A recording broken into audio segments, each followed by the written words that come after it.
Madame, Monsieur, bonjour et merci infiniment à vous de nous retrouver sur Equinox Télévision. Nous sommes le mercredi. Nous sommes le 9 octobre 2019. L'occasion pour nous de revenir sur ce fameux grand dialogue national qui s'est achevé en fin de semaine dernière, vous le savez, au Palais des Congrès de Yaoundé au Cameroun. On a toujours cette question qui nous pend au nez. Qu'est-ce que ce grand dialogue va finalement apporter pour la résolution de la crise anglophone? Est-ce que le retour de la paix, c'est pour maintenant? Est-ce que c'est pour demain ou c'est pour après-demain? La question se pose avec acuité aujourd'hui, alors même que l'on continue à débattre autour de toutes les recommandations qui ont été prises à l'occasion de ce grand dialogue national, notamment cette mesure visant à conférer un statut spécial aux régions du Nord-Ouest et du Sud-Ouest. On se pose encore la question de savoir qu'est-ce qu'on met. Quel est le contenu de ce statut spécial qu'on veut conférer au Sud-Ouest et au Nord-Ouest, même si on rappelle que c'est conformément à l'article 62 alinéa 2 de la Constitution. C'est encore flou, c'est très très flou. On veut savoir ce qu'on met dedans. Est-ce qu'il sera question pour ces deux régions-là, anglophones du Cameroun, d'avoir leur propre système judiciaire? Est-ce qu'il sera question pour eux d'avoir leur parlement? Est-ce qu'il sera question pour eux d'avoir leur exécutif? On se pose bien la question aujourd'hui, alors qu'on se demande aussi, est-ce que le chef de l'État va transformer ses recommandations en résolution et faire en sorte qu'elles soient appliquées? C'est là toutes les interrogations suite à ce grand dialogue national, madame, messieurs. Alors, comme chaque matin, l'équipe est en place. D'abord, vous, monsieur Bachou, Charles Hamel, bonjour et bienvenue. Bonjour, monsieur Eric Fopoussi-Negou. Bonjour à tous les téléspectateurs. Le chef de l'État ordonne l'emprunt de 118 milliards de francs CFA auprès de la Banque mondiale. Rappelons qu'en février, il avait ordonné un emprunt de 93,6 milliards de francs CFA dans le cadre d'un projet de développement des villes dites inclusives et résilientes. Cette fois-ci, il emprunte encore de l'argent qui servira au développement des secteurs comme l'éducation, la santé et l'agriculture. Franchement, depuis 20 ans, on emprunte pour l'agriculture. Ça nous a amené où? Voilà. Monsieur Bachou Chalamel, il est égal à lui-même, il ne bouge pas d'un iota, il reste comme il est et on va le retrouver à 10h40 pour sa chronique quotidienne. Ce sera la colère, il sera en colère, nous avec, peut-être par contagion, nous verrons très bien à cet instant-là de l'émission. Elle donne le là, elle, de la revue des réseaux sociaux. Karine Sontia, bonjour et bienvenue. Bonjour Monsieur Fopoussi, bonjour aux téléspectateurs des yaourts périmés dans les étalages, dans tous nos espaces commerciaux au Cameroun. Comment est-ce que cela s'explique? Parce que le réseau national des consommateurs vient de se lever par rapport à cette situation qui met en mal la santé des Camerounais. Alors, je rappelle que nous avions été les premiers à alerter sur cette situation. Nous avions reçu la missive, la lettre d'un téléspectateur qui relatait ses déboires, ses désagréments suite à la consommation de ces produits laitiers. Là, il disait clairement qu'il y avait des produits laitiers qui avaient complètement dépassé la date de péremption, et nous avions lu ici le pamphlet qu'il nous avait envoyé à l'époque. Beaucoup avaient, comme toujours, dit de circuler. Beaucoup avaient bouché le nez, qui n'avaient rien à voir et que nous étions à l'époque. Nous qui voulions noircir le Cameroun, nous qui étions les apôtres du tout ne marche pas dans ce pays. Voilà, on en est désormais dans le vif du sujet. J'espère en tout cas que l'on prendra à bras le corps cette question. Il en va de la santé de nos enfants qui sont des consommateurs, on va dire, affidés de ces produits laitiers. Donc Karine, je vous l'ai dit, le rendez-vous est pris. 11h08 au cœur du 10-12, le Zénith, madame, messieurs. Également sur le plateau ce matin, Bombok Bengan, bonjour et bienvenue. Bonjour, monsieur Fopoussi-Negou, bonjour à vous, chers téléspectateurs. Deux informations ce matin. La première, c'est à la suite de Karine Sontia. Effectivement, le mauvais lait. Mais sauf que c'est nous qui nous informons mal. Il est bien écrit sur certaines boîtes, produits, aliments concentré sucré à base de lait. Et nous pensons que c'est du lait. La première faute que nous, les consommateurs, nous remarquons pas, nous commettons souvent. Donc, nous prenons des produits faits à base de lait, comme si c'était de lait. Deuxième chose, c'est ce que vous avez dit avec raison. On nous fait dans cette lutte, dans cette bataille commerciale, on change même, il y en a en Bopi, on enlève les étiquettes, date de péremption septembre 2019, on peut enlever ça subrepticement, on vous met septembre 2020, alors que bon, on change comme on veut. C'est vraiment terrible ça, mais il devrait exister, en fait, ça existe sur le papier, la brigade de contrôle de ces produits-là, mais le Premier ministre avait encore mis ici en Bopi, c'est qu'on appellerait laboratoire de contrôle des denrées alimentaires. Et ce laboratoire n'existe pas. Première chose. Maintenant, la deuxième chose, Charles Hamel le relevait ici dernièrement pour le déplorer. Quel est l'état des résidences secondaires du chef de l'État dans nos régions? Déjà, où est-ce que nous annonçons ce matin que la résidence du chef de l'État, la résidence secondaire du chef de l'État à Bafoussam et sa barrière, c'est effondré. C'est effondré. Donc, le cabinet civil, tout ce que vous voulez, qu'on vienne maintenant. L'intendance. L'intendance, oui, mais l'intendance agit sous l'encadrement du directeur du cabinet civil. Le mur s'est effondré. D'accord. La résidence secondaire.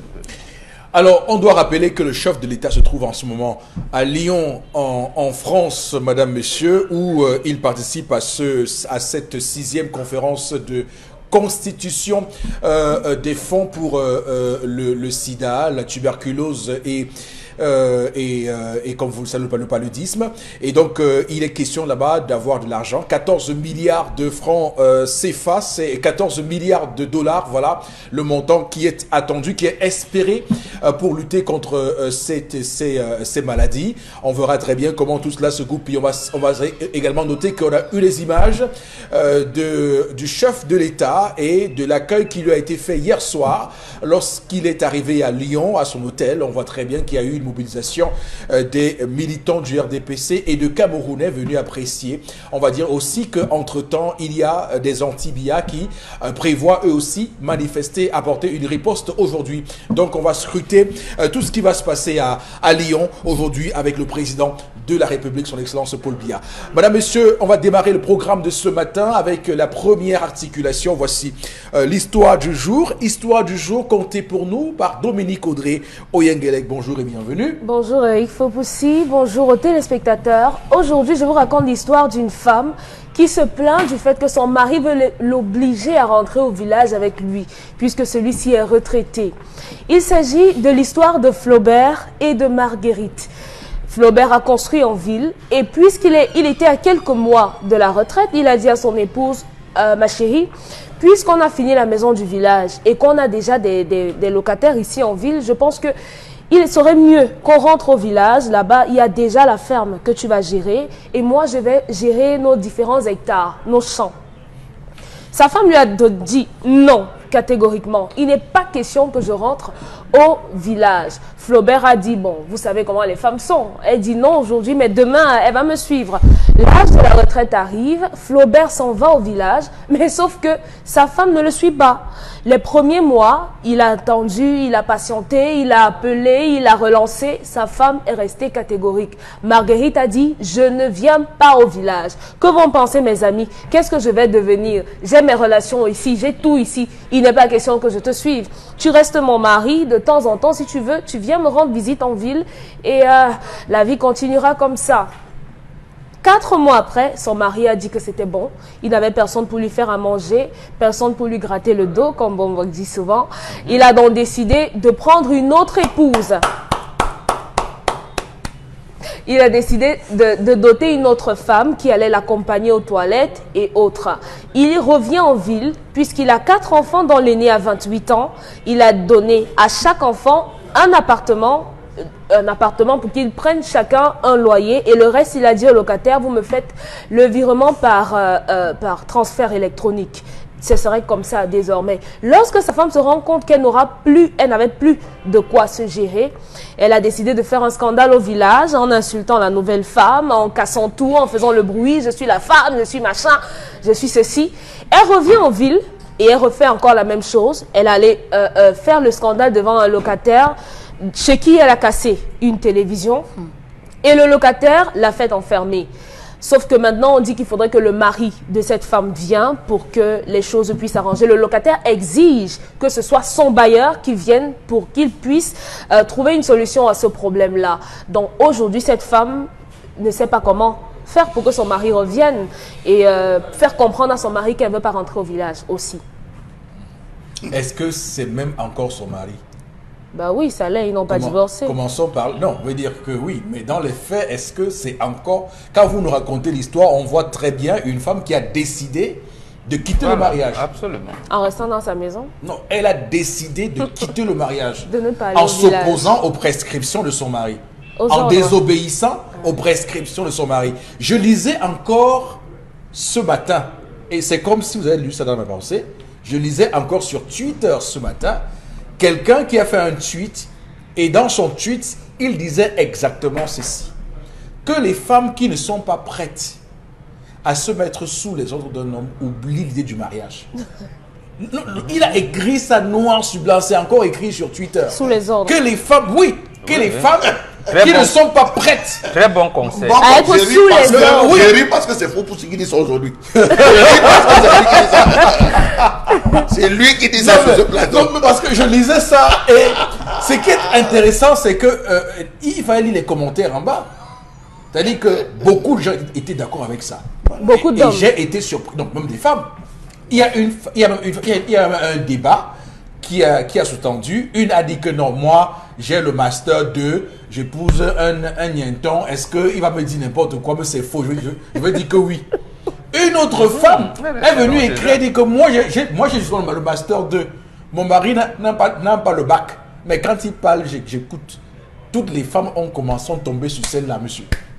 Des amis Toi, de Karim, c'est vous des amis qui, de Karim. c'est vous qui détruisez l'image de la femme. C'est vous qui faites ceci, c'est vous qui faites cela. Donc c'est pour dire que c'est un vrai débat. Et parfois, on est dans un contexte où les gens ne comprennent pas très bien dans quoi ils s'engagent. Ce qu'on signe, quand on signe l'acte là, on signe quoi? Bon, je commence par vous. Oui, vous avez d'abord, pour aller par étapes, Oui. cette femme a dit elle-même qu'elle ne veut plus de mariage.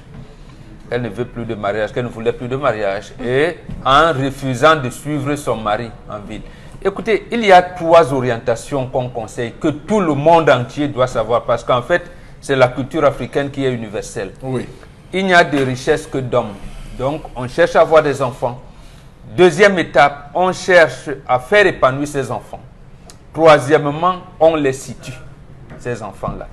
Et lorsqu'on vient dans notre théorie africaine de la complexité, il y a des situations qui arrivent et il y en a une qui est arrivée dans nos pays dans les années 80, ce que vous appelez crise économique. Un colloque s'est tenu à Yaoundé du 6 au 11 avril 1987. Le titre du colloque, c'est « La famille en Afrique noire ». Et des thèmes pareils ont été développés. Mais sauf que dans les travaux, ce que les traditionalistes africains ont développé, on a noyé ça et on a privilégié l'orientation faite par des églises. J'avais l'un de mes maîtres là-dedans, Jean-Marc la paix à son âme, mais on a fait, c'est ça qu'on a fait, comme si c'est l'église qui apportait les traditions africaines. Tout le monde voit aujourd'hui que c'est faux. Il s'est passé quoi? On ferme la Midévive. La Sodekao commence à battre les ailes. On ferme beaucoup d'entreprises. Certains hommes, ils disent à leur épouse, rentrons, c'est mauvais là. La maison, comme on a des jeunes enfants, ça va être mauvais. S'il ne veut pas, voilà, on ne pourra plus acheter, voilà. Et parce qu'à l'époque, il y avait le macabo qu'on appelait Njombe. À la fin du mois, papa sait qu'il appelle un sac de paye un sac de macabo, il paye un sac de riz. Nous, Oui. à cette époque, nous, on n'avait pas le riz de 5 kilos. C'était de 50-100 kilos comme ça, avec les trucs. Le sac, on faisait même les matelas pour les enfants. Voilà. Après, voilà. Je dis rentrons. Madame dit non, non, je ne rentre pas. Je suis encore jeune. Toi, si tu veux, tu rentres seul. Certains hommes, justement, ont eu ce type de comportement. Certains autres ont laissé la femme. Mais pour ce cas précis, je conseille à l'homme de revenir, arranger, dire à ses locataires.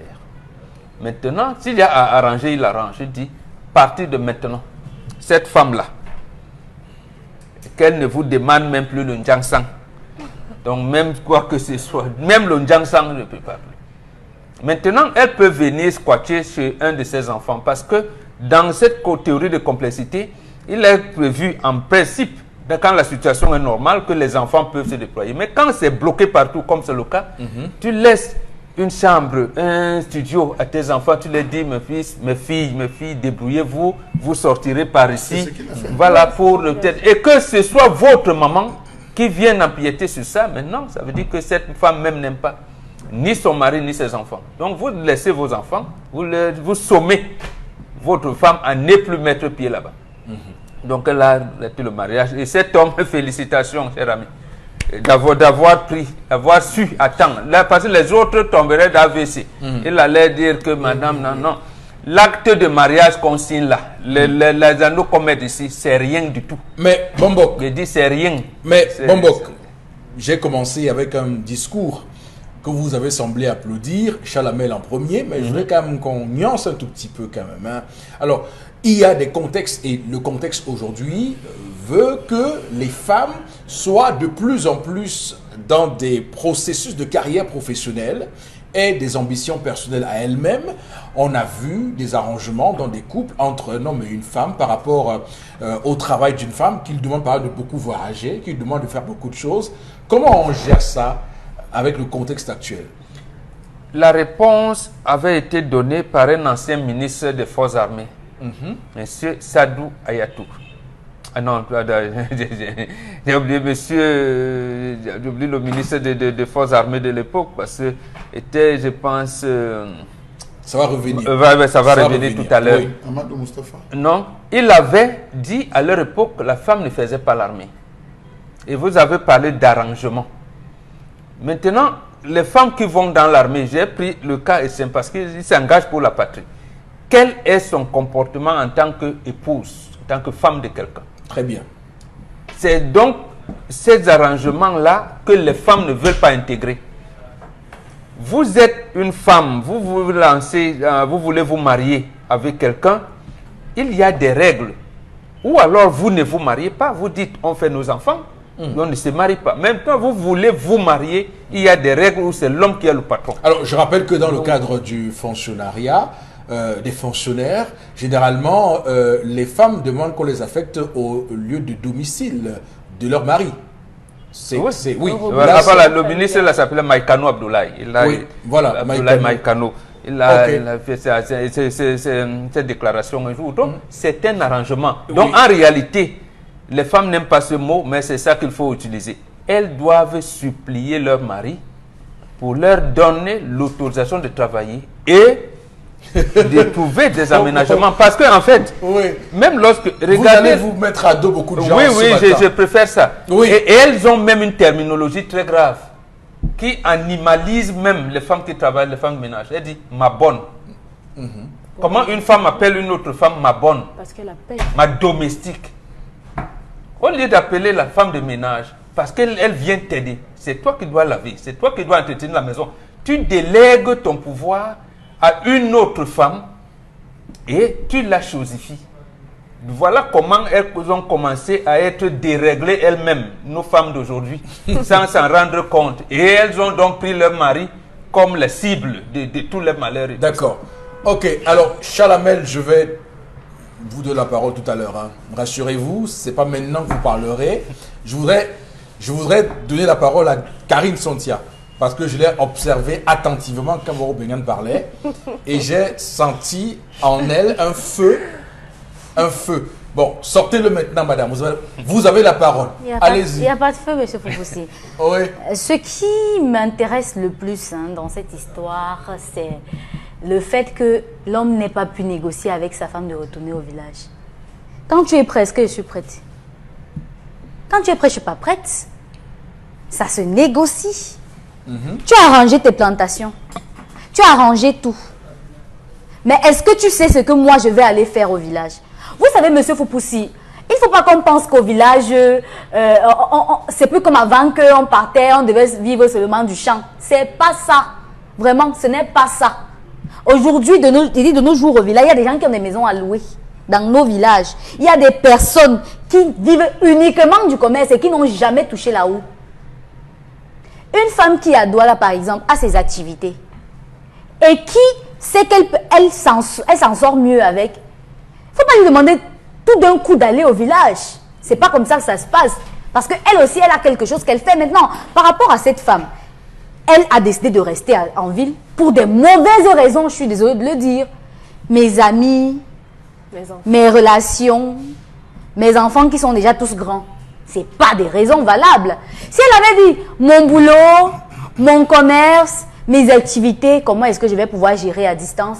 Là, la question se serait posée. Mais là, elle vous dit ses amis, ses relations et autres. Qui décide de rester dans un endroit parce qu'elle a les amis là-bas? Ça ne se fait pas. C'est votre bonheur que vous cherchez. Maintenant, si elle a trouvé que rester ici pour ses amis, c'était le plus important, maintenant qu'elle ne se plaigne pas, moi, je vais juste te dire que, je vais juste te dire ce matin que cette femme n'est pas une jeune femme. Donc vraiment, qu'on arrête de penser que elle n'était pas prête pour le mariage. Monsieur Foupoussi, son premier enfant a 28 ans. Donc à tout moment, quand elle n'était pas prête depuis, là, elle pouvait partir. Oui. Non, elle était là, à tout moment, on ne reste pas avec quelqu'un qu'on n'aime pas comme ça, monsieur Foupoussi. Moi, cette femme, moi je trouve que cette femme, à un moment donné, elle a trouvé qu'aller au village pour elle, ce n'était pas l'idéal. Elle n'était pas prête d'y aller. Et c'est à son mari maintenant de lui dire non, moi j'ai garanti si, pour qu'on y aille. Vous confirmez que là, elle joue solo? Non, elle a joué solo. Elle a joué solo, pourquoi? Parce que les raisons n'étaient pas bonnes. Est-ce que c'est bien de jouer solo? Les raisons n'étaient pas bonnes, comme j'ai dit. Elle a fauté parce qu'elle a utilisé les mauvaises raisons. Si elle avait dit à son mari que je reste ici parce que j'ai encore peut-être 5 ans pour la retraite, ou encore je reste ici parce que je veux d'abord terminer avec le capital ou solder mon capital, ça aurait été une bonne raison. Mais si elle vous dit qu'elle reste parce que ses amis sont là, ses relations sont là, même les associations en envoient l'argent. Moi, c'est ça que je ne comprends pas. Les raisons pour lesquelles on fait des choses. Les raisons pour lesquelles une femme peut décider de ne pas aller au village avec son mari, c'est que, ok, moi je ne suis pas prête, les enfants sont encore petits, moi je ne vais pas aller changer d'environnement comme ça. La raison là, elle tient. Maintenant, pour une femme qui vous dit que mes amis, non, ça ne tient pas. Maintenant, pour continuer dans cette histoire, moi je vais dire ce matin que quand une femme fait un choix, elle doit pouvoir l'assumer. Elle doit pouvoir l'assumer. Et lorsqu'on parle, quand on parle sur ce plateau, c'est pas que les femmes sont montées, elle a été maternelle, ou à quel moment elle est maternelle. Non, elle a été suffisamment maternelle pour que ses enfants aient 28 ans. Vraiment, elle a été suffisamment.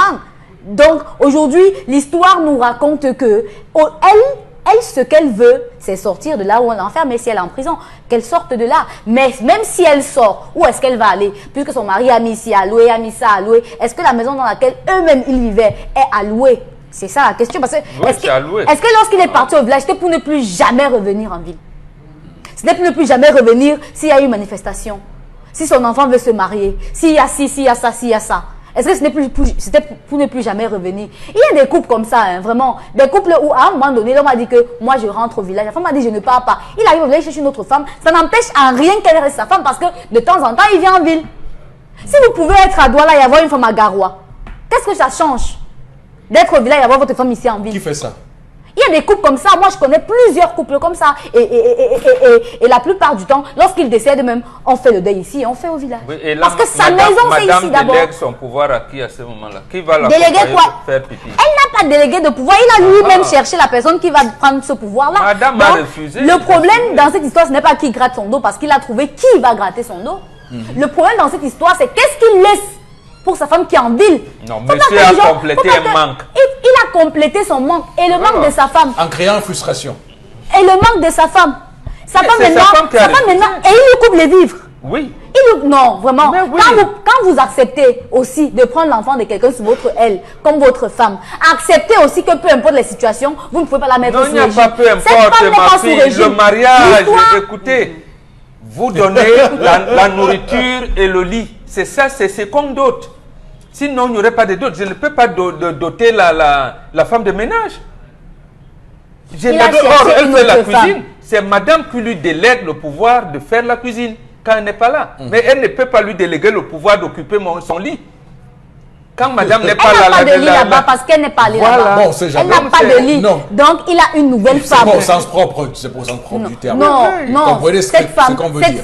mais que ce au sens propre, au sens Ok. figuré, elle n'a pas de lit là-bas parce qu'elle n'a jamais dormi là-bas. Non, Donc, ce qu'il faut c'est pas expliquer, sa- c'est sa que maison. la femme a pour mission aussi d'assumer, comment on appelle ça, le devoir conjugal.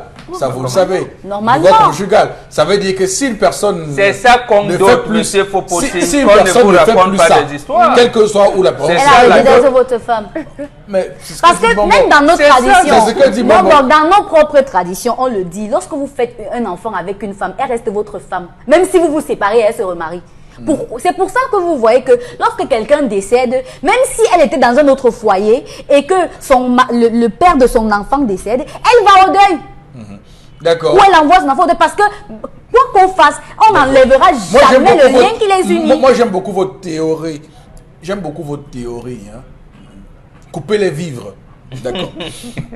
J'aime votre théorie. Ça veut dire au moins que vous reconnaissez que dans les couples, Non, mais j'ai dans reconnu les dans mariages, cette histoire que l'homme a- cette femme, j'ai Avec des reconnu, mauvaises raisons. monsieur Voilà. Fopoussi, que dans cette histoire, cette femme a eu des mauvaises raisons de rester en D'accord. ville. Ok, c'est compris, Karine Sontia. Alors, Chalamel Batchou, le moment tant attendu est arrivé. J'ai envie de dire, avec vous tout de suite, allez-y, prenez la parole. Monsieur Eric Fopoussi, je vais commencer par 3 proverbes. La femme qui donne l'affection à ses enfants deviendra veuve lors de leur départ. Premier proverbe. Passez toute votre vie à donner l'amour à vos enfants, éloignez-vous de votre mari. Lorsqu'ils partiront, vous vivrez avec un étranger. C'est le premier proverbe. La femme se couche avec ses pensées et se lève avec celles de son mari. Pardon. Deuxième, la femme se couche avec ses pensées et se lève avec celles de son mari. Très important d'écouter. La femme accompagne silencieusement son mari et avec sourire dans tous ses projets. Si vous avez retenu les 3, c'est bon. Monsieur Eric Fopoussi. Monsieur Eric Fopoussi. C'est tellement vrai. Ouais. Non, c'est parce que seulement c'est vrai, vrai. mais sur le premier cas. Non, non, monsieur Eric Non, Fopoussi. sinon, le Le premier, troisième. La femme qui L'homme qui donne se l'attention à ses enfants. Le premier, là, c'est Vous le avez contraire. des maris. vous êtes Monsieur vous êtes Eric censé Fopoussi. partir avant vos enfants. Monsieur Eric Fopoussi. Vous êtes censé partir Non, avant non, vos vous voulez enfants. dire que si votre Monsieur enfant Fopoussi se marie part de et la qu'il maison. part de la maison, la femme... Je dis parti, je n'ai pas dit Elle mourir. va mourir. Mais J'ai elle va- dit quitter la mais- maison. mais il va continuer à... elle va Monsieur continuer à Eric l'avoir. Fopoussi, vous avez des femmes dans les maisons. Lorsque l'homme dit chérie, on m'a invité à tel mariage. Ah, pas, je vais rester avec mes enfants. Il part. Chérie, il faut qu'on aille au village, là on m'a convoqué. Chérie, pas, je reste avec mes enfants. Le jour qu'ils partent de la maison, parce que ça viendra, vous serez une veuve. Ah, vous d'accord. serez tellement Ah, malheureuse d'accord, là, je comprends maintenant. que vous vivrez avec un étranger. Ouais, C'est- là, c'est- c'est des là, je proverbes. comprends. Non, mais c'est des proverbes, Merci. de vrais proverbes. Merci, monsieur. Bravo, bravo, Merci. bravo, bravo. Allez-y. Monsieur Eric Fopoussi, Oui. l'homme doit éduquer sa femme. Ne banalisez jamais les propos d'une femme. Si un jour vous êtes à la maison, votre femme vous dit, ah, tu vas voir, ne simplifiez pas. Ne simplifiez Non, pas. surtout cette Montez expression. sur ça là le même jour, ne simplifiez pas. La femme n'envoie pas les propos pour blaguer, monsieur Eric Fopoussi. Ah non, mais Votre c'est femme pas vous dit, vrai. un jour, tu vas te lever, tu vas plus me trouver. Commencez le plan B. Ah non. Parce que le jour qu'elle vous attrape, tu dis je me préparais parce que tu m'avais dit un jour. Les femmes ne s'amusent pas, monsieur Eric Fopoussi. N'éloignez jamais vos femmes de 3 choses. Là-haut, le feu de bois ou le feu de charbon et l'élevage. Ouais. Même s'il n'y a pas l'espace, payez le poussin, venez jeter à la maison. Élève. Je vois. Je vois. Le gaz fini à la maison, ne payez pas. Elle est venue chercher. Ne payez pas. Faites exprès, ne payez pas. Vous dites qu'il n'y a pas d'argent. Observez-la. Si elle n'entre pas à la cuisine, tapez les mains. Vous la connaissez. Et tu viens un espace cultivable à la maison. Non, des champs ne manquent pas. Vous partez même là en Poula, il y a ici là en Djombe, vous partez à Mangoulé. Ça ne manque pas. Même si c'est 100 mètres carrés, dites, prenez la route, dites qu'accompagne-moi. Arrivez, vous la voyez faire. C'est les 3 choses dont un Bantou ne doit jamais éloigner sa femme. Vraiment. De temps en temps, prenez-la et allez l'abandonner au village. Pardon? Un week-end, tu dis accompagne-moi, vous arrivez au village, tu dis que non, ma grand-mère, ma tante, s'il te plaît, tu restes là même 2 jours pour l'aider. Observez. Mais surtout, le congé de maternité Vous se passe ça systématiquement au village. Monsieur Eric Fopoussi, lorsque vous avez une femme qui maugrait tout le temps, il faut rapidement prendre des mesures de coercition. C'est important de le dire. Parce que les gens ont l'impression que le mariage, c'est une histoire où la femme dit je. La femme dit je. Chez qui? La femme ne dit pas je chez moi. Nous sommes 2. J'ai dit, la femme dit nous. Elle s'inclut dans le jeu de son mari, attention. Ça, il faut comprendre les choses. La femme ne dit jamais je. La femme, c'est l'argent. La femme dit nous. Et dans le nous, elle se met. Donc voilà un homme qui dit à sa femme, on va au village. La femme dit non. Pas toi seul. Mon heure n'est pas encore Pas toi arrivée. seul. Pas toi seul. Monsieur, il faut possible. Mon temps viendra. Mon monsieur, il faut possible. C'est ton mandat. 4 mois, c'est beaucoup. 4 mois, c'est beaucoup. Parce que l'homme a planifié. En construisant, elle savait que voilà mon mari qui est construit au village. Ils sont allés au village. La ferme que je construis, c'est pour toi. Moi, je vais m'occuper des plantations. Je vais faire ci, je vais faire ça. Il planifie, il projette. Et pendant qu'il est en train de projeter, il sait que forcément, il t'associe dans son projet. Parce que c'est un projet commun. C'est un bonheur commun. C'est la femme qui a fait de ce bonheur un bonheur égocentrique et égoïste. Parce que dans sa vie, elle s'est dit, ok, il a fait les maisons, je prends l'argent des maisons ici, ça me va. S'il veut même, il meurt là-bas. S'il veut même, il fait n'importe quoi. Regardez comment lorsque l'homme a fermé le robinet de la location, elle est devenue folle. Elle est devenue folle. Elle a commencé à s'agiter. Ah oui, elle a commencé à s'agiter en disant que hey, on a coupé les vivres. Et vous allez voir, cette femme, même côté sexuel, ne satisfaisait même plus son mari, monsieur Fopoussi. Elle avait trouvé un petit pompier en ville, oui. Quelle femme va dire à son mari, ah, pas au village, tu fais là-bas, après tu viens me voir. Elle vit comment? Comment est-ce qu'elle vit? Il faut s'interroger. Il faut s'interroger. L'homme a dit, nos enfants ont grandi. Le premier à tel âge, il a tel âge, il a tel âge. Laissons les enfants s'assumer. Allons préparer notre bande descendante. Donc j'estime tout simplement que cet homme ne doit plus se présenter. Il ne doit pas se présenter. Il doit laisser la femme, comme elle a laissé subir la famine, le froid au village, monsieur Fopoussi, pendant 4 mois, il doit la laisser là. Et dire aux hommes finalement qu'il y a des expressions. La démocratie, c'est bien. Hein? La démocratie, c'est bien, mais évitez d'amener la démocratie dans vos foyers. La démocratie dans le foyer tue l'amour, tue le mariage. Tu es où? Avec qui? Tu fais quoi? Passe-moi ton ami. Attendez, vous mimez quelque chose qui vous est arrivé? Qui lui arrive tous les jours. Voilà. Alors, Dominique Audrey. Charles a la coutume de dire ici sur le plateau qu'en cherchant une femme, on tombe sur des adversaires. Non, en cherchant une partenaire, on est tombé sur une adversaire. Voilà. Si vous instaurez la dictature dans votre foyer, vous allez vous heurter à une femme qui sera une adversaire pour vous. Je ne suis pas de ceux qui estiment ou bien qui pensent, moi je ne suis pas dans la logique des Bantous qui dit que la femme doit obéir au doigt et à l'œil à l'homme parce que c'est l'argent et que l'argent ne parle pas. Non. Nada. Dans un couple, on échange. C'est que vous m'avez mal suivi. Dans un couple, on échange. Chacun doit donner son avis. Chérie, on rentre au village à telle période parce que j'ai fini, ainsi de suite. Non, mon père, en ce moment, je pense qu'il faudrait qu'on attende encore un peu, que Junior peut-être ait ceci et cela. Non, moi je pense que si on fait ça comme ça, on peut, avec la saison des poulets et autres, ce n'est pas une imposition. La femme se couche avec ses pensées et s'élève avec celles de son mari. Troisième proverbe. Les hommes ne sont pas des dieux. Vous n'êtes pas des dieux. Je suis le Dieu de ma femme. Non, je suis désolée. Je suis le Dieu de mes épouses. Non. Ah oui. Elle vous donne l'impression que vous êtes un dieu. Mais ce n'est pas le cas. Je vous dis, vous dites que les femmes sont ce qu'elles sont. Mais je vous promets que si une femme décide de faire avec vous, elle fait avec vous ce qu'elle veut. Donc, ne prenez pas le respect pour de la peur. Non, je suis désolée. N'imposez pas des choses à vos femmes. Les femmes sont réceptives. Donnez l'impression à votre femme qu'elle a son mot à dire et elle va vous obéir. C'est comme ça. Ce n'est pas l'impression. La femme doit intégrer que elle peut avoir 1000 idées. Oui. Elle soumet, elle déverse ces 1000 idées dans les oreilles de son mari et elle attend.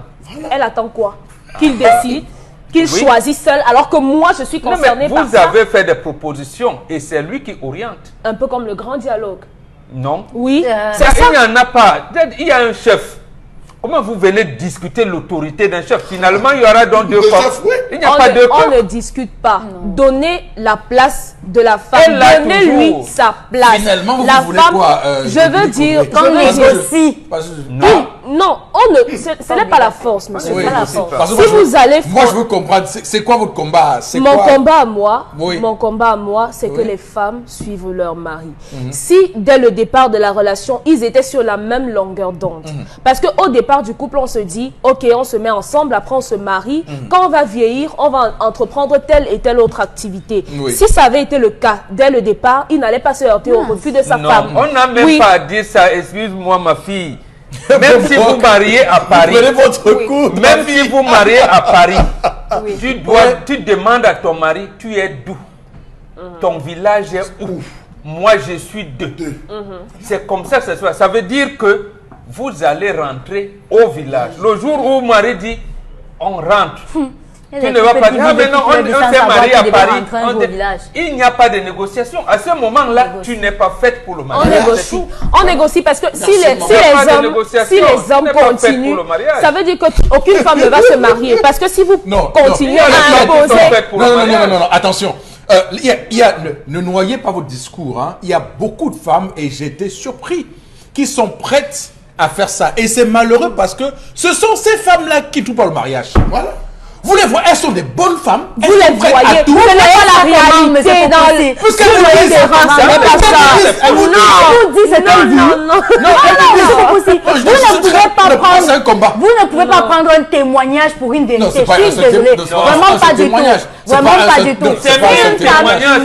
Vous avez un millier de femmes ont défilé en Italie dernièrement. Non, rien n'explique que le mariage, M. Foupouzi, j'ai entendu ça sur ce plateau. Non, M. Foupouzi, j'ai entendu ça sur ce plateau, c'est vous qui le dites. Que le mariage n'est pas dehors, ce n'est pas la bouche, c'est des dents. Donc, si elles ne sont pas dedans, là, qu'elles ne parlent pas de ce qu'elles n'ont pas encore vécu. Vraiment, qu'elles ne sont pas dedans, elles ne peuvent pas dire que si j'étais dedans, j'allais faire ça. Si j'étais dedans, non, elles ne peuvent pas dire ça. Elles ne peuvent pas dedans. Ok, merci. Moi, je dis juste que il y a des femmes, et j'en connais beaucoup de femmes, qui sont prêtes à beaucoup de choses, malheureusement, elles tombent que sur je ne sais pas pourquoi elles ne tombent pas sur les bons. Sur les bons. Comment les Italiens dans les relations simples, elles font comment? Dans les relations simples, elles font comment? Les Européennes peuvent défiler pour réclamer la polygamie. 5 secondes. Vous êtes au bureau.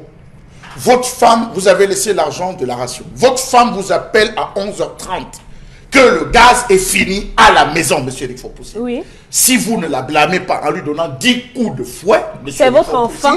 C'est que c'est une lourde faute. Pourquoi? Elle a 3 options. Moi, elle a le charbon.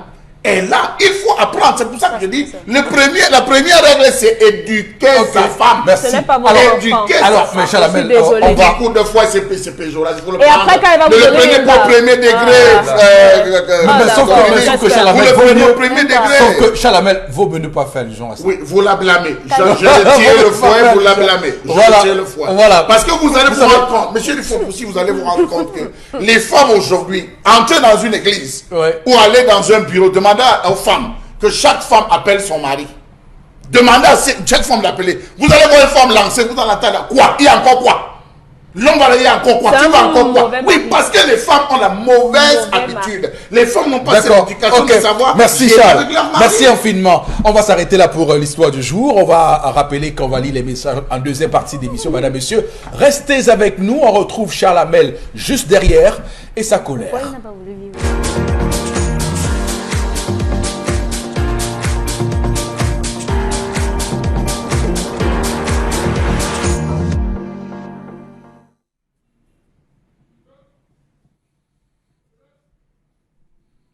Je m'interroge ce jour sur la question des œuvres universitaires dans ce pays.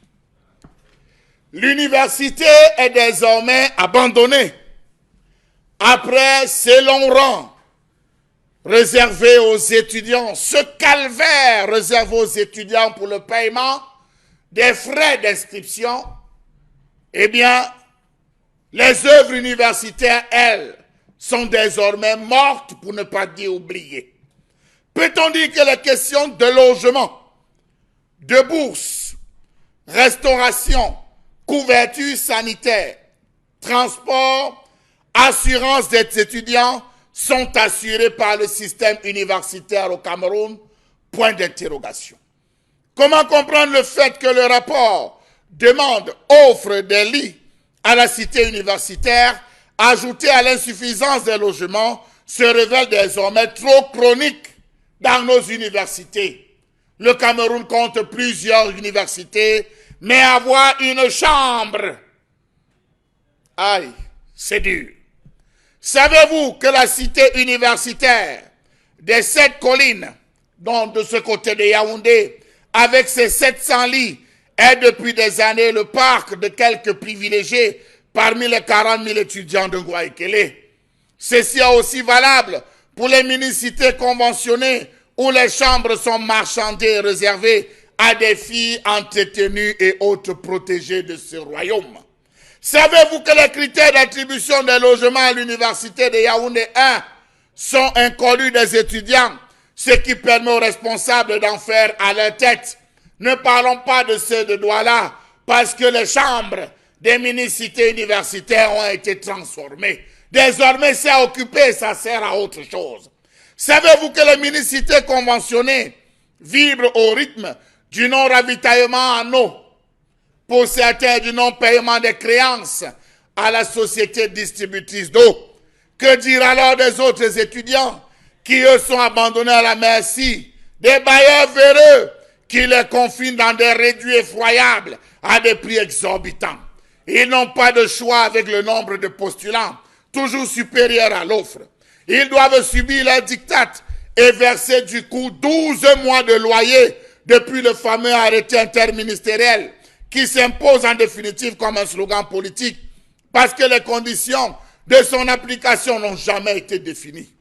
Oui, vous sortez de l'école secondaire, du lycée, du collège pour avoir une chambre à l'université, préparez vos 12 mois, préparez vos cautions et vous aurez la maison. Oui, parce que l'État n'a plus rien prévu. Ce qui existe, c'est pour les protéger. Savez-vous que le secteur de la restauration n'est en rien différent de celui de nos prisons? Les conditions hygiéniques dans les restaurants des universités laissent vraiment à désirer. Aux restaurants universitaires, les lieux sont d'une insalubrité nauséabonde, avec des égouts puants qui étouffent et amettent les mouches, hérons, garde-bœufs. Les repas sont apprêtés avec la plus grande négligence possible. Le riz à peine cuit, le haricot inondé d'huile, les spaghettis au charançon, les omelettes en pâte de couscous, le bouillon en morceaux de carottes et feuilles de choux grossièrement taillées, les poissons aux asticots, les côtelettes de porc et les pâtes de dindon insipides, le ndolé amer et autres qui sont servis sur la crasse des plateaux de gargantua qui ne sont jamais passés à la planche pour n'être que mouillés. Savez-vous que la qualité des repas ne s'améliore que les jours de fête? Le 6 novembre, on mange bien à l'université. Le 11 février, on mange bien à l'université. Le 20 mai, on mange bien à l'université. Et parfois, même lors de la fête des femmes, on mange aussi bien à l'université. Et on a vraiment de l'appétit en mangeant au restaurant universitaire à ces occasions. Entrée et sortie, jus et gâteau accompagnent le plat de résidence sur un plat dit spécial. Savez-vous que la couverture sanitaire dans nos universités est pire que Tcholiré? On note l'inadaptation des structures. 40 000 âmes pour 2 médecins qui ne reçoivent qu'à certaines heures et sur rendez-vous. Manque chronique de médicaments au centre médico-social universitaire. Les Ferragan est une panacée à toutes les maladies, encore qu'ils s'épuisent même par moments. Les œuvres universitaires au Cameroun, mon Dieu, sauvez-nous. Voilà, c'est une grande question parce que de nombreuses personnes qui nous regardent sont sans doute passées par l'université et d'autres enfin vivent la situation. Certains ensuite vivent la situation, cette situation que vous décrivez ce matin, Charles Hamel. Il faut clairement le dire et je voudrais ici m'appesantir quand même sur les cités universitaires.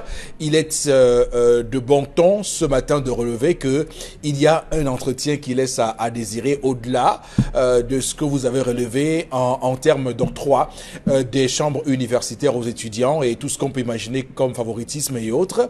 Alors, est-ce que c'est un secteur, si on peut l'appeler comme ça, qui a été bien pensé? Qu'est-ce qu'on a voulu mettre dans la composante œuvre universitaire? Parce que, évidemment, c'était pour accompagner l'étudiant dans sa vie universitaire, au-delà de ce que l'université a pour mission de donner des cours, de donner du savoir. Il y avait donc ces à côté, ces accompagnements-là, la restauration et autres qui devaient accompagner l'étudiant. Est-ce que cette composante-là a été pensée comme il faut et comment tout cela se gère? Vous dites ce matin, par votre colère, qu'il n'y a rien à retirer de positif et de bon là-dedans. Alors bon, Bengan, quelle est votre lecture? La lecture, c'est que ça a été bien pensé tel que vous définissez. Quelles sont les actions à mener pour accompagner l'étudiant à terminer convenablement ses études? Que veut dire terminer ses études? Ça veut dire que avoir ses diplômes et s'orienter quelque part par son choix. Il peut décider de continuer dans la même université et avec les recherches. Donc c'était très bien pensé, mais ça a été désorienté dans les années 90-93. Justement, lorsqu'on va encore dire que ça a été désorienté au moment où les enseignants d'université ont pris le gouvernement, on va commencer mais malheureusement on peut le dire comme ça, on doit le dire comme ça, puisque c'est ça qui est la réalité. Donc, nous qui n'avons pas été à l'université, lorsqu'on gérait le pays, on donnait plus de contenu à l'université que ceux qui sont venus, qui sortant des universités, se sont mis à diriger le pays. Pourquoi ils ont tué l'université qui les a plutôt formés? C'est cette question qu'il est difficile de trouver des réponses. Parce que je ne comprends pas. Lorsque les années 90-91, le gouvernement camerounais est complètement quasi composé des docteurs et des professeurs, que l'université va mal. C'est-à-dire qu'on oublie carrément qu'un enfant qui vient de passer son baccalauréat doit s'inscrire à l'université. Tout devient compliqué. D'abord au niveau de l'accueil des jeunes étudiants qui arrivent, il n'y a rien. Les salles où ils sont supposés, quand l'inscription sort enfin, la salle où il doit prendre ses cours n'existe plus parce qu'il pleut partout, parce que j'allais dire, c'est hyper obstrué, il n'y a rien, même les micros n'existent pas. Donc, comment l'enseignant d'université tue l'université? Ou alors, pourquoi l'enseignant d'université au Cameroun a tué l'université? Malheureusement, c'est la triste réalité. Où dans ce contexte-là, les œuvres universitaires ne peuvent que subir, le même sort. Absolument. Oui. Ici, est-ce qu'il y existe? Ici, à Douala, il y a eu un moment où même les étudiants n'ont pas où dormir. Donc, il n'existe pas de cité universitaire à Douala. Je ne sais pas dans d'autres. J'étais ici. On a transformé les chambres d'étudiants en bureaux des enseignants. Alors qu'ils ont le terrain partout. Donc, on ne peut pas construire un local qui puisse... où on peut loger les professeurs. Parce que les enseignants, eux aussi, étaient leur bureau était sous les arbres. Sous les troncs d'arbres, dans la cour, dans des restaurants à côté, les bars. À côté, je ne comprends pas.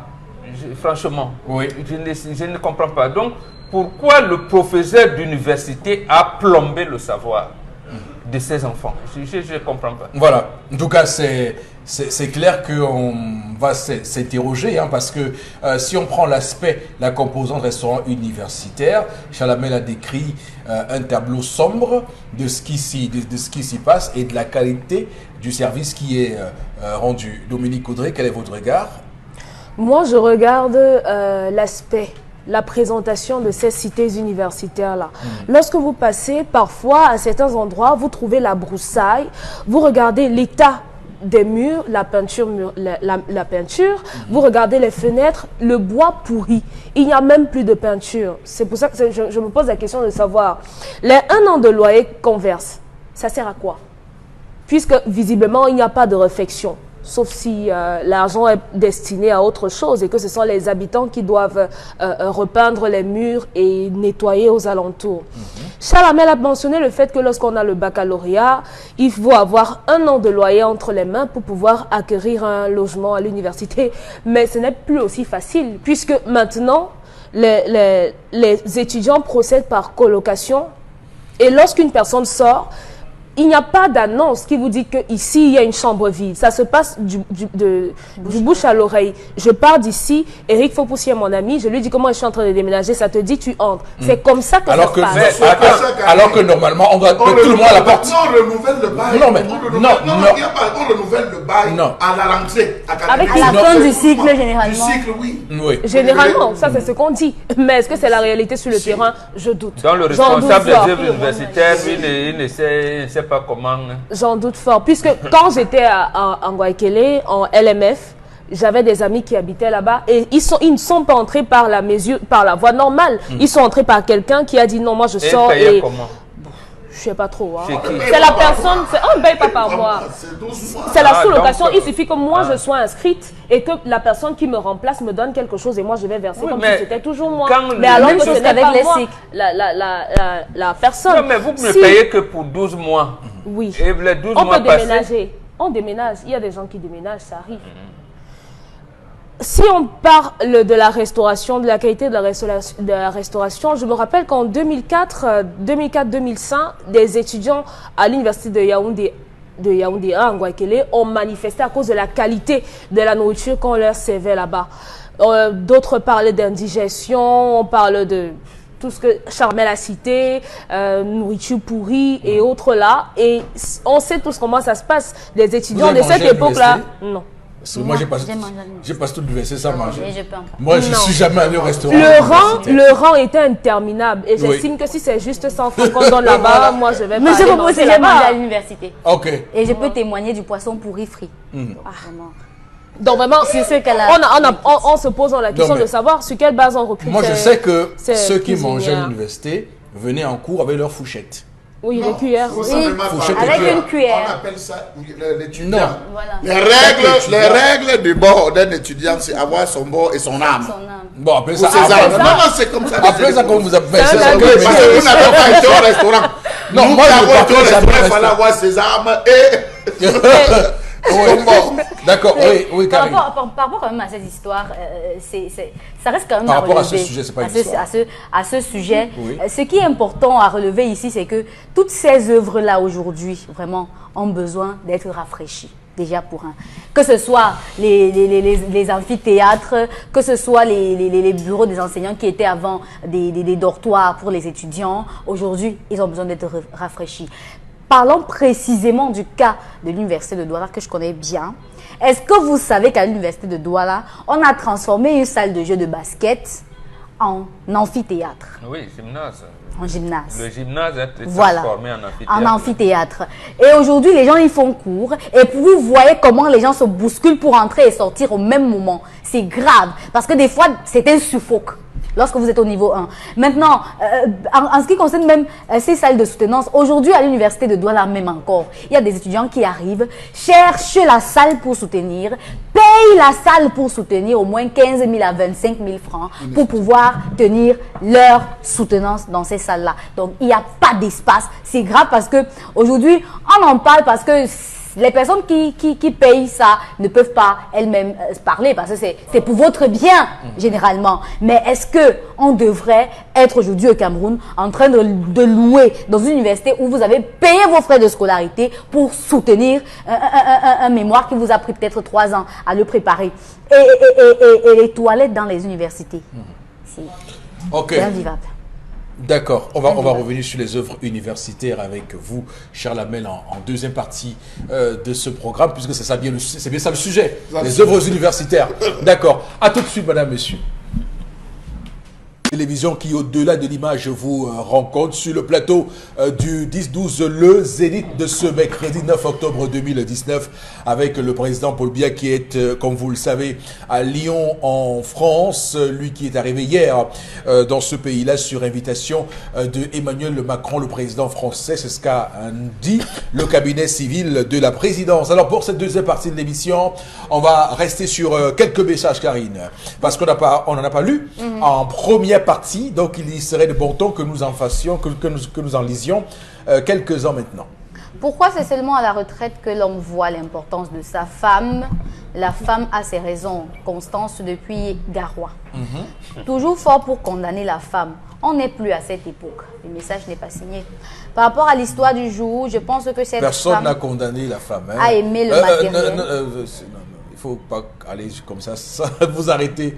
Personne n'a condamné les femmes. Alors d'ailleurs, il y a des femmes qu'on célèbre sur ce plateau, et j'aimerais le dire encore très fort, il y a des femmes que l'on célèbre, et ce qui est intéressant, c'est que la plupart des personnes qui regardent cette émission, j'ai fait un petit sondage, la plupart sont des femmes qui trouvent que ce que nous disons ici sont des choses importantes. Donc ce n'est pas un plateau qui condamne les femmes, c'est pourquoi il y a différentes sensibilités qui se prononcent dans cette émission. Il ne faut pas penser que sur ce plateau, il y a bien 5 protagonistes, et chaque fois qu'une personne parle, c'est une partie prenante de l'émission. Et moi, je leur dis, allez tout de suite sur le net, vous tapez, prenez n'importe quel moteur de recherche, tapez le statut de la femme dans la société dite moderne et le statut de la femme dans les sociétés primitives. Vous verrez si ce que nous disons ici, qui renvoie à la société primitive, chosifie ou salisse les femmes. Au contraire, nous disons que la femme, il y a des règles dans la société. Un enfant ne doit pas voler, un enfant ne doit pas. La femme qui veut le mariage doit avoir un type de comportement.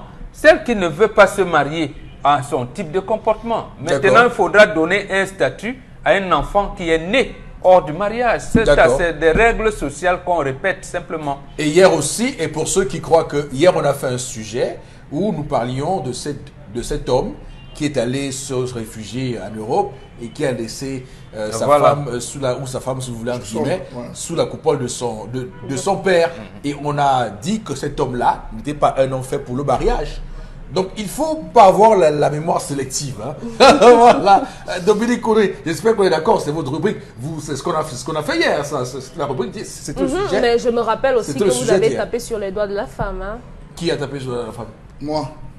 Et parce que j'ai dit que cette femme ne devait pas quitter, qu'elle ne devait pas quitter le domicile de son Après avoir bien fait de ne pas répondre à son père. Elle a bien fait. Elle n'a pas répondu. Elle quittait alors pourquoi? Vous avez donc, vous voyez que voilà. Il y a équilibre, non? Dominique Condé, vous ne vous sentez pas minorité sur ce plateau? Ah non. Même pas. Vous êtes chacun se défend. Voilà. Karine, allez-y, prenez la parole. Par rapport à l'histoire du jour, je pense que cette femme a aimé le matériel plus que son mari. Rentrer au village, c'est dur, mais une femme qui tient à son mari ne peut pas catégoriquement refuser. Le message n'est pas signé. Quand vous allez au début les chercher au village, elles sont des agneaux. Après 30 ans de mariage, elles deviennent des loups. La vie est dure et chacun doit se battre pour apporter son gain dans le couple. Nous sommes au 21e siècle. Ces histoires de l'homme est là, tout le monde disparaît. Vraiment, c'est l'homme qui quitte son père et sa mère pour s'attacher à une femme. Voilà un bon père. Les femmes croient être trop sages. Oui, d'accord. Moi, je dirais que cette femme est attachée plus au matériel que son mari. Or, c'est sûr que c'est son mari qui a fait tout d'elle, ce qu'elle est.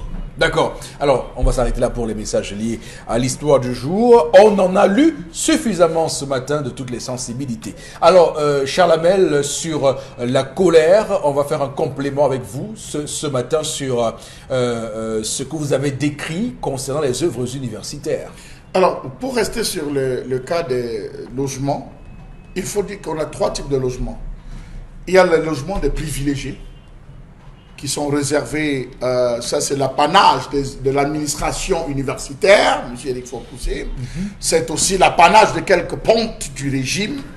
Ça, c'est les plus belles mini-cités, les plus belles chambres spacieuses. L'eau coule à flot, on coupe jamais l'eau, on coupe jamais l'électricité dans cette zone. Vraiment, c'est alimenté. Ça, c'est pas les personnes, c'est intime. Vous faites un tour là-bas à Yaoundé, à Ngouaikele, vous allez vous rendre compte que ceux-là, c'est la mini-cité des bobos. C'est les chambres des bobos. Vous avez les modestes, c'est-à-dire ceux qui s'acquittent normalement, ceux qui ont la latitude de se plaindre, ceux dont les papas sont des avocats, des magistrats, ils peuvent se plaindre pour dire vraiment, ça se passe comment. Là, c'est là, quand on coupe, c'est normal, le courant vient du quartier, la ligne vient du quartier, donc quand on coupe pour tout le monde, vous vous plaignez, vous êtes à la bougie là-bas. Il y a les laissés pour compte, monsieur Rifopoussi, les recalés de la société, les repêchés de la société. Là-bas, il n'y a pas d'eau, il n'y a pas de lumière. Là-bas, c'est vous qui vous battez. Vous allez passer à côté de ces mini-cités. Vous allez vous rendre compte que chacun a sa ligne. Qui, généralement, c'est de son loulou. Dans cette, je l'ai laissé pour qu'on là, ça, c'est le Shabbat. Non, chacun dit... À l'université. J'ai dit à l'université, chacun tire sa ligne chez le premier voisin avec qui il s'entend. Il tire d'autres, ils ont leur complicité. Ils font de son loulou. Voilà comment les gars se débrouillent pour vivre. Vous avez des gens qui sont à l'université, dans les chambres, les mini-chambres là-bas, depuis au moins 10 ans. Je dis, vous faites un tour en Ngouaikele aujourd'hui, je vous parle de Yaoundé, vous allez voir des gars qui sont là-bas depuis 10 ans. Ils sont des pères, ils vivent là avec femmes et enfants. Oui, j'ai dit à l'université, vous Au vu et au su. Au vu et au su de tout. Je parle à mon vision, non. Je parle, dites-nous de garder, non, monsieur, il faut possible. J'ai dit qu'ils vivent là avec femmes et enfants. C'est combien la location? 50 000 francs là. Ils sont là pour aller où? Donc, il est fort possible que certains soient en train de regarder la télévision maintenant et nous regarder. Mais oui, monsieur, et ils nous regardent en disant que parlez pour vous là-bas. Donc, ils ne sont pas en cycle doctoral. Non, quel cycle? Ils ont même arrêté depuis. Non, beaucoup sont des photocopieurs. C'est des photocopieurs et tout qui vivent. Voilà, merci. Des bureautiques en face là-bas. Ça, il faut le dire. Donc, voilà des gars qui pénalisent le système universitaire. Oui. Et l'administration, les recteurs ne peut rien. Parce qu'ils sont protégés. Parce que c'est des agents de renseignement. Ils travaillent aussi avec le système, ils renseignent sur beaucoup de choses. Telle personne est venue faire telle les indique. Oui, il faut le dire. Ça, à l'université, c'est un milieu truffé de ce type de personnes. Ça, c'est important de préciser. Vous avez le transport. Non, laissons le transport même, c'est rien. L'assurance, monsieur Eric Fopoussi. Tout étudiant qui s'inscrit a une assurance. Combien d'étudiants se sont fait renverser par des motos? Lorsqu'ils ont brandi, on a dit que monsieur, l'assurance, c'est 5 000 francs l'assurance.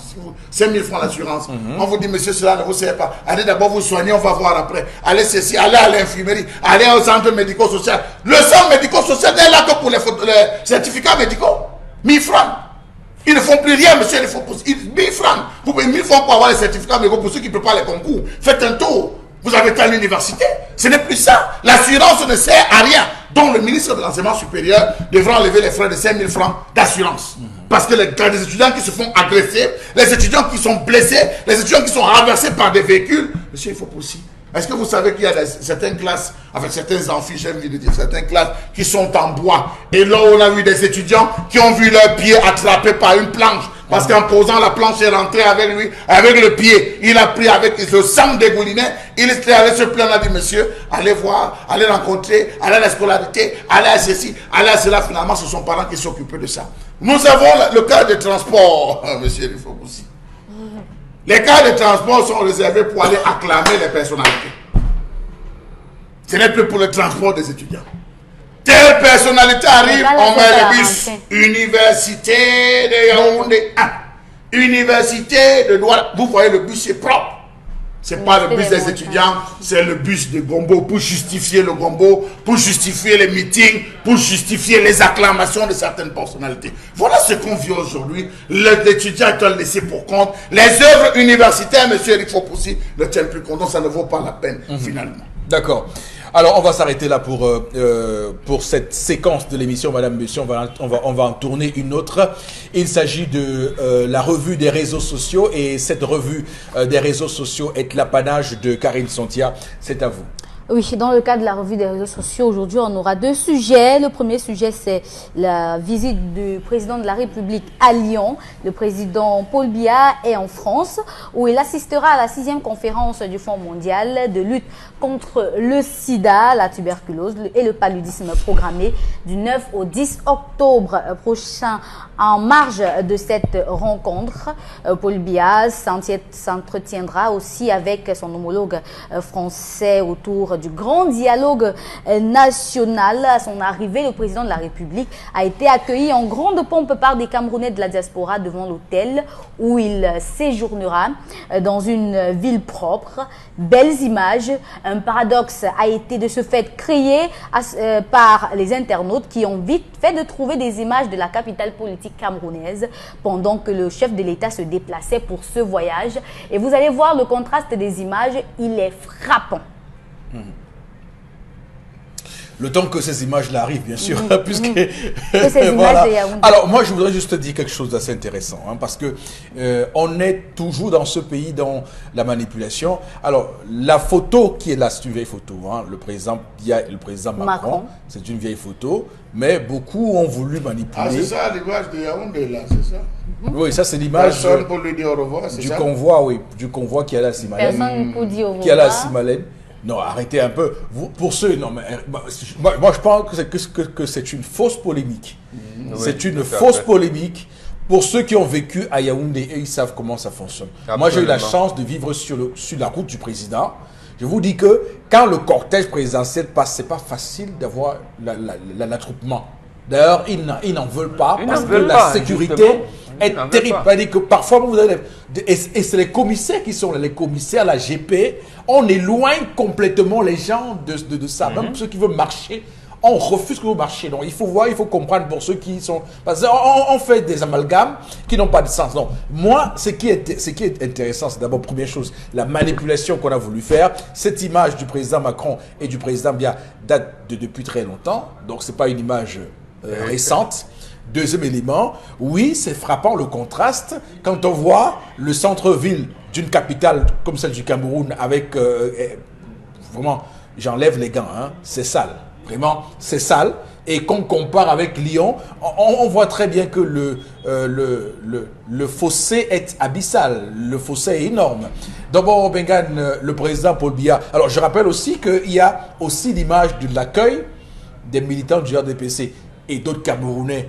On parle de diaspora patriote. Vous savez qu'on a divisé la diaspora en deux. Il y a une diaspora dite patriote et une diaspora dite anti-sardina. Donc, il faut dire que la diaspora s'est mobilisée hier pour accueillir le président Biya à son entrée de l'hôtel.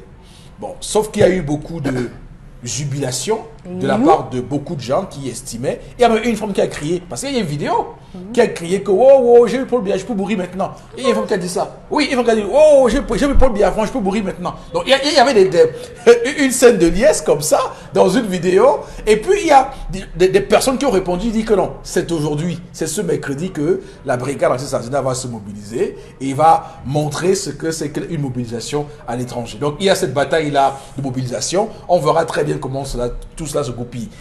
Bon, Bengane, sur cette visite du président. Non, une seule chose, le thème de ce qui les regroupe là-bas, sida, tuberculose et paludisme. Il me semble que la première dame a créé une fondation depuis le sommet de l'OUA de mai 1996. Elle avait été la première à regrouper les femmes des chefs d'État autour d'un objectif commun. Elle a eu des bisbilles avec Madame... Synergie africaine. Voilà, elle avait eu des bisbilles avec Madame Bongo à l'époque, Edith Bongo, et à son âme, après encadrée par Elisabeth Diouf, Diouf, elle a continué dans les œuvres sociales. Mon mari, donc, cette visite, il la voit comme un chef d'État qui continue à accompagner son épouse dans l'œuvre sociale. Mais sauf que ce qui me gêne, que ce soit avec le... C'est vraiment ça qu'il va faire? Oui, que ce soit avec le chef de l'État camerounais ou les autres chefs d'État, ce qui me gêne, c'est que ça a été fait également avec Mitterrand, Daniel Mitterrand, elle avait une association là.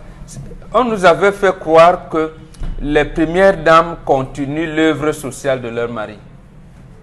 Mais c'est ce qu'on ne comprend pas. Ça veut donc dire que le projet de société de leur mari président ne contient pas l'aspect social.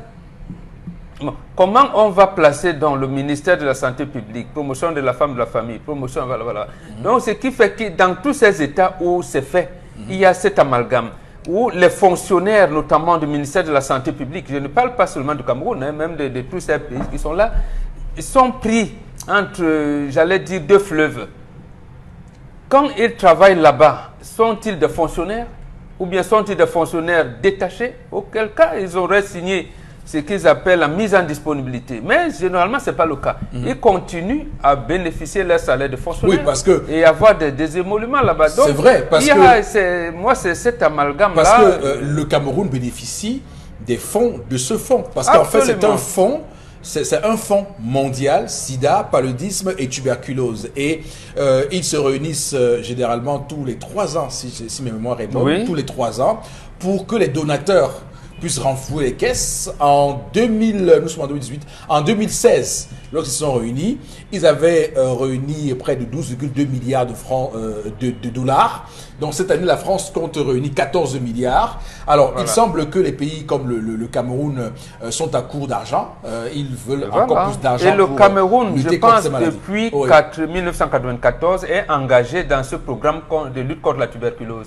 Et il me semble que les orientations données à l'époque par l'Organisation mondiale de la santé disaient que vous devez payer, je pense, 5 000 francs et suivre le traitement de la tuberculose pendant 6 mois avec un encadrement particulier. Donc, comment on peut donc dissocier l'aide qu'on envoie, par exemple dans notre cas, à la Fondation Chantal Biya et ce que Mahmouda Malachi pouvait négocier pour le compte du gouvernement? Est-ce que c'est lui qui négocie au compte du gouvernement? Donc, moi, je vois, voilà. Non, là, c'est le chef, avec le chef de l'État, là. C'est lui, le chef de l'État, qui porte là maintenant la voix.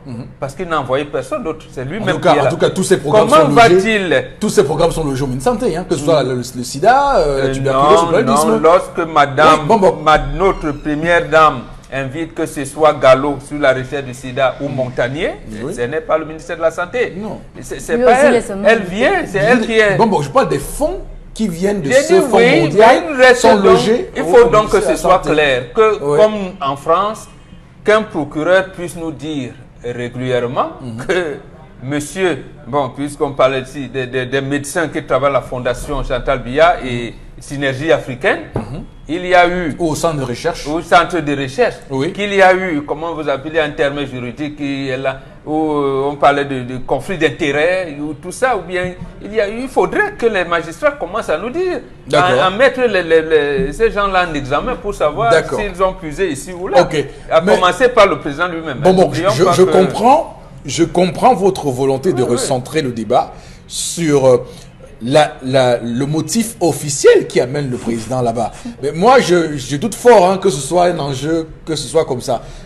Pas que je dise qu'il ne s'intéresse pas à ça, mais on sait qu'il y a d'autres enjeux. Mais tout récemment, on ne peut pas occulter ça non plus.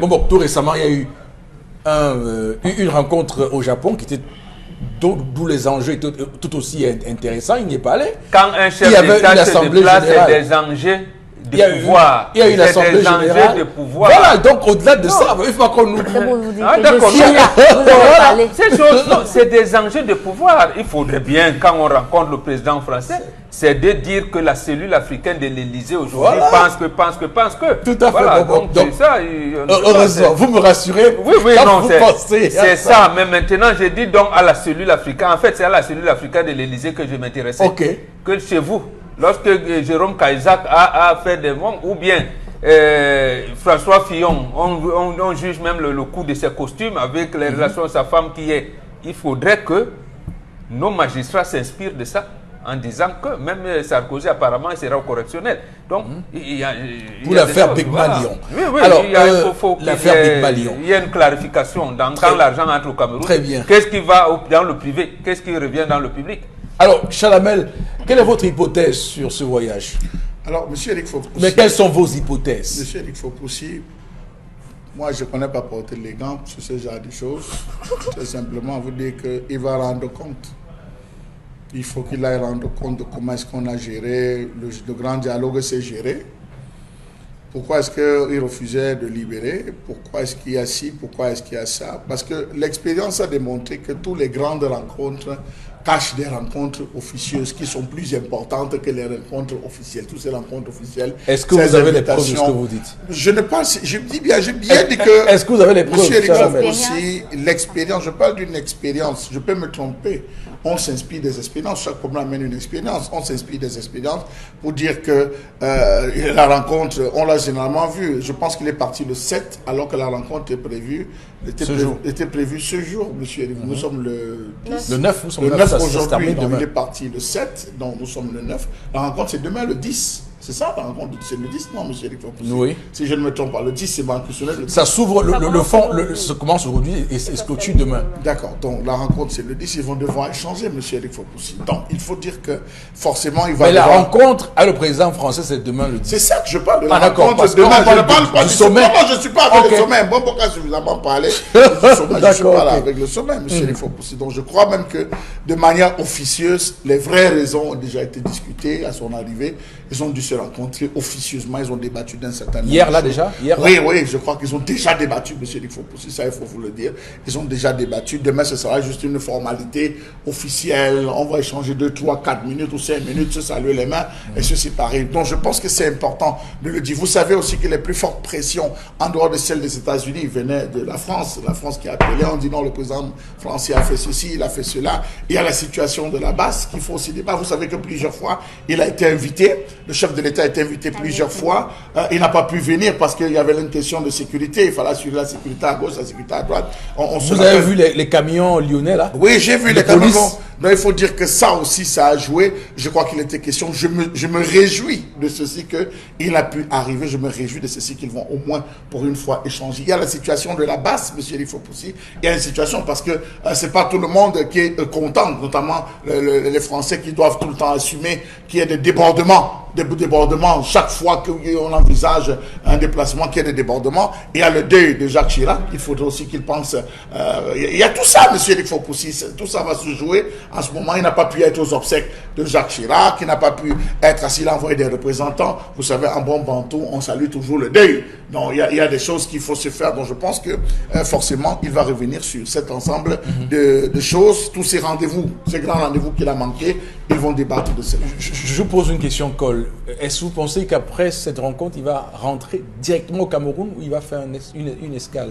Il va faire escale en Suisse. Alors, je pense qu'en urgence, M. Eric Fopoussi, il devra rentrer. Pourquoi il devra rentrer? Parce que certainement, vous avez vu au lendemain, le jour de la libération, en termes de, qu'est-ce qu'on a appelé? En signe d'apaisement, les gens parlaient d'un remaniement ministériel, des remaniements. Je pense sur la page de certains, vous pouvez voir, on parlait de minimalement un poste de premier ministre. C'était, je pense, c'était le bon d'Atua qui l'avait mentionné. Pendant ce temps, on a nos frères de certaines zones, de la zone anglophone, qui estiment qu'on va reconfigurer en signe d'apaisement, on va reconfigurer la représentation gouvernementale. Est-ce que c'est de ça dont il est question, là où il allait? Est-ce qu'on va aborder ces sujets? Je crois qu'il devra rentrer pour qu'on commence à lire les premiers signes, n'est-ce pas, de ce dialogue national, ou peut-être les premières orientations, si la cellule africaine de ce côté s'implique de la chose. Ça existe encore ça? Oui. La France-Afrique? Mais attendez. Ils nous ont dit que c'est terminé, non? Ça existe. Mais il existe des sommets France-Afrique. Bon, ils ont dit que la France-Afrique, dans le volet de cellules africaines de l'Élysée, ça veut dire que cette organisation un peu officieuse qui donne des ordres aux États africains, ça existe encore ça? Ça existe. Est-ce que la France donne encore des ordres au pays? C'est encore le gouvernement français qui gère le franc CFA. Pourquoi ça devrait disparaître comme ça? Et pourtant, tant depuis Sarkozy parle de rupture. Hein? Non, c'est des mots. Allez-y, Dominique Audrey. Oui, j'ai lu dans un groupe WhatsApp un commentaire qu'aurait fait Emmanuel Macron dans lequel il a dit c'est fake. C'est fake, ça. Si c'était vrai, je me serais dit que là, il a pris totalement position, ou bien qu'après l'arrivée du président là-bas, tout avait déjà été dit et que, comme Charles Hamel a dit, il allait discuter. Moi, je ne sais pas si c'est rendre compte ou bien aller prendre les résolutions du dialogue là-bas. Je ne sais pas si c'est une discussion, mais je pense qu'on aura des renseignements après. En ce qui concerne la vraie fausse conférence, je me serais attendu... La conférence est vraie. Oui, mais vous avez dit ici tout à l'heure que les propos attribués à Macron sont fausses. Non, je dis la conférence, vous avez dit ici que la vraie conférence se fait en off. Non, la conférence, la conférence est vraie. Maintenant, les coulisses sont quelquefois, des fois, plus importantes que les résolutions. C'est pour ça que je dis vrai-faux. Non, la conférence, non, c'est pas ça. Je n'ai pas dit non. Dominique, il n'y a pas de vrai La conférence va bel et bien avoir lieu, le président camerounais sera bel et bien là. Oui. Maintenant, sauf que ce qu'on ajoute, c'est que, en plus de ça, il fera autre chose. Ah, d'accord. Voilà. J'ai très bien compris, M. Fauboussi. Ce que je dis donc, c'est que si on s'en tient à ce qu'on pense tous, c'est qu'il n'est pas allé là-bas pour parler du palu ou de la tuberculose. Donc, par rapport à la vraie fausse conférence, moi, je me serais attendu à ce que la précédente, qu'on nous donne les rapports, qu'on nous donne les avancées par rapport à la première collecte de fonds. Où est-ce qu'on en est? On continue toujours à souffrir du paludisme. C'est eux qui peuvent fourrer leur nez là-bas. D'accord. Les magistrats. Ok. Pas nous. Okay. Oui, Karine. Par rapport à ce sujet, quand même, moi, ça m'a rappelé tout de suite ce qu'avait fait le président Ouattara après un sommet africain sur le franc CFA. Ça m'a rappelé ça directement parce que dès qu'on avait terminé, sur l'écho. il est rentré en France, il a parlé avec le président Macron et lorsqu'il est revenu, il nous a dit que vraiment le franc CFA c'est une monnaie forte. Donc quand le président de la République va revenir, moi je pense qu'il va nous dire que le Cameroun est un État fort et que rien ne va diviser le Cameroun. Donc votre affaire de régionalisme, accélération de la décentralisation avec statut particulier là vraiment c'est pour vous. Le Cameroun reste un Non, au contraire. Macron était au Nigeria, c'est pour quelle année? L'année dernière. Il avait dit en public, hein? Il avait dit au président en public, puisque le président vient de parler, il faudrait qu'on tienne en compte la spécificité anglophone. Donc, il va donc, comme disait Charles Hamel, que vous m'avez conseillé de. J'ai donc donné le statut. Et voilà le contenu que je souhaite. Voilà. C'est pour ça qu'à Yaoundé... Macron est habitué à cette prise de parole en public. Ouais. Il avait dit aux Africains, au Burkina Faso, que si vous voulez sortir, c'est pas sortir. Et lui-même dit, voilà. Après, quand il rentre à l'Élysée, il dit sortez, je vois. Voilà, donc lui, quand il disait que c'était une spécificité, c'est pour vous dire que la cellule africaine de l'Élysée reste toujours. La preuve, c'est qu'aujourd'hui, même le porte-parole de Grand Dialogue ne peut pas vous donner un contenu dans ce régime spécial qu'on doit la Nord-Ouest.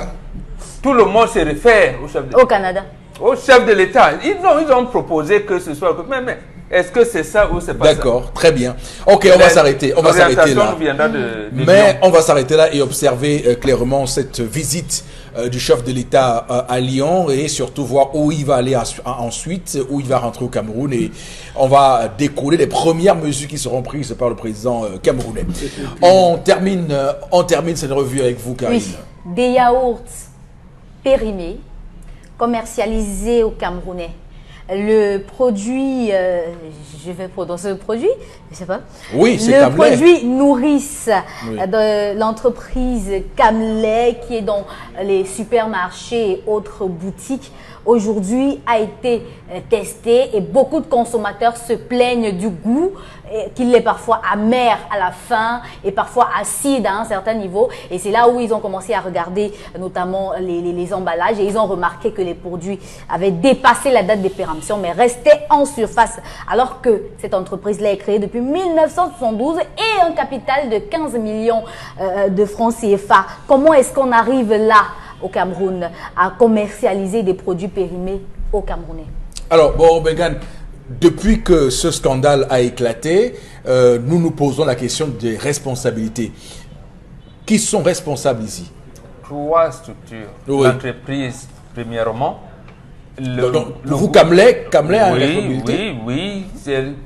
Camlet, c'est l'entreprise qui met les produits. Qui distribue. Qui fabrique et distribue, les produits, qui donne une date de péremption, qui doit veiller, qui connaît ses clients, qui doit veiller à ce que le stock de produits sortis ce jour de 9 à une durée de 2 semaines, 3, et on regarde.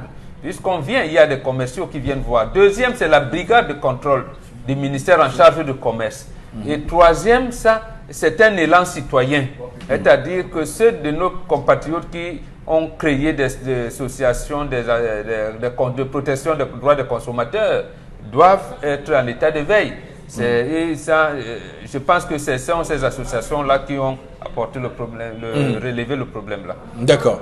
Ok, donc on va noter ces responsabilités-là et surtout bien voir que les consommateurs camerounais en réalité commencent à être très très vigilants. On va poursuivre cette émission avec vous, Karine Sontia, et lire quelques messages. Vraiment, c'est grave, Oui. en Gaoundéré, les infrastructures de la cité universitaire ont besoin d'être revues. Les toilettes ne fonctionnent pas, ça coule partout, vraiment déplorable.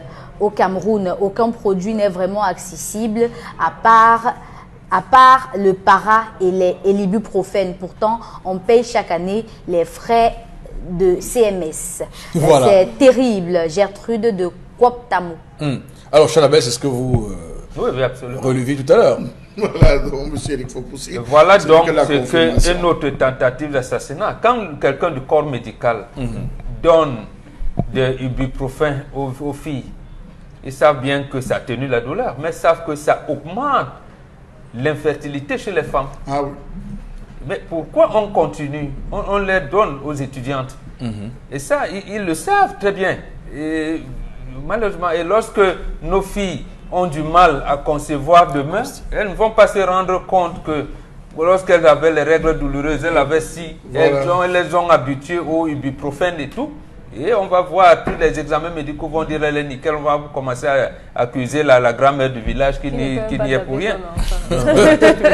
Ok, d'accord, on va continuer à lire les messages. sur la ligne. Concernant les œuvres universitaires, Douala, la piste d'athlétisme qui est en chantier depuis 2 ans n'est jamais terminée, alors que là-bas, au moins, on pouvait s'entraîner.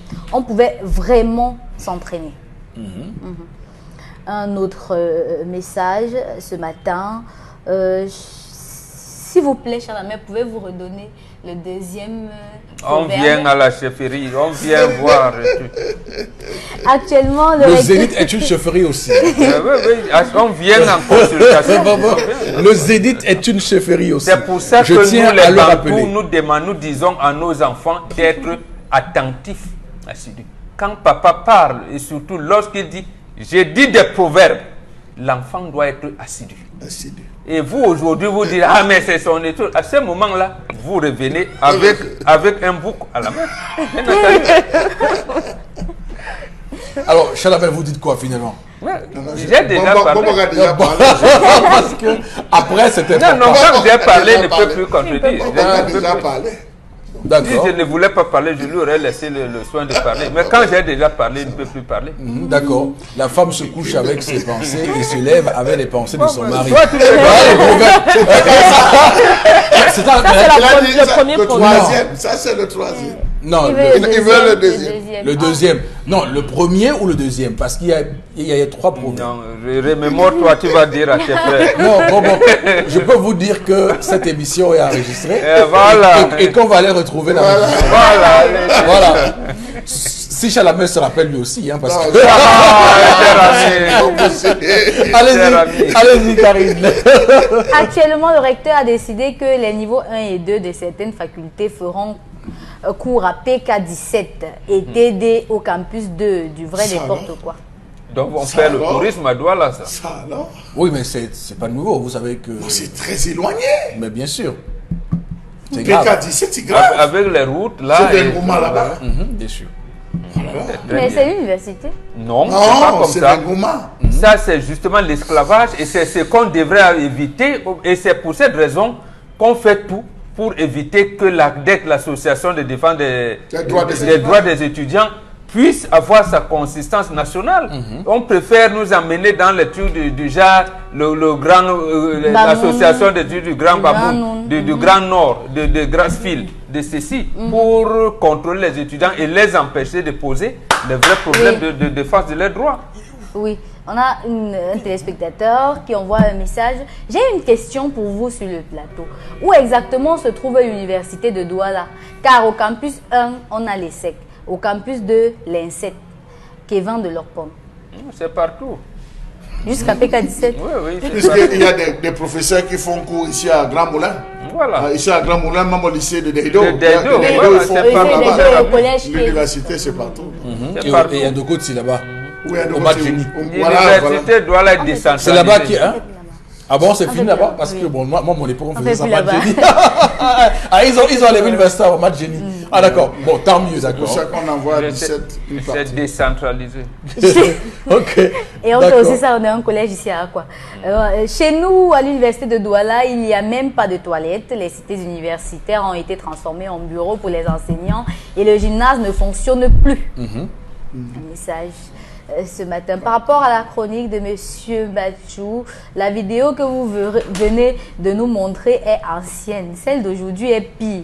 Manque d'hygiène, les étudiants souffrent de problèmes de notes et je soutiens les arguments.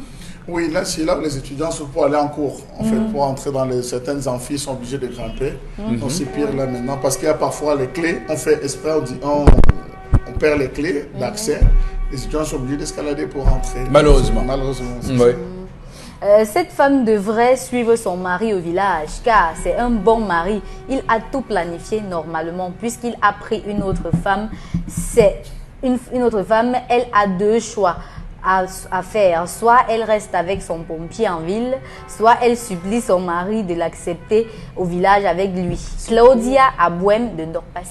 Merci. Rien ne Claudia. dit qu'elle a un C'est pompier Chalamel aussi. qui a évoqué cette possibilité du pompier. Hein. Il n'y a pas de possibilité. Elle a un répétiteur, c'est établi. Qu'est-ce qu'il l'appelle? Qu'est-ce qui empêche une femme de suivre son mari, monsieur Eric Fopoussi? Pas toujours un pompier. Monsieur Eric Fopoussi, est-ce que vous savez que la vie est bonne au village? Non seulement, c'est pas vous qui appelez ça village, vraiment. Vous consommez ne bio. dis pas non. Les mêmes avantages que vous avez en ville, vous pouvez les avoir au village. Vous pouvez rester connecté, vous pouvez discuter.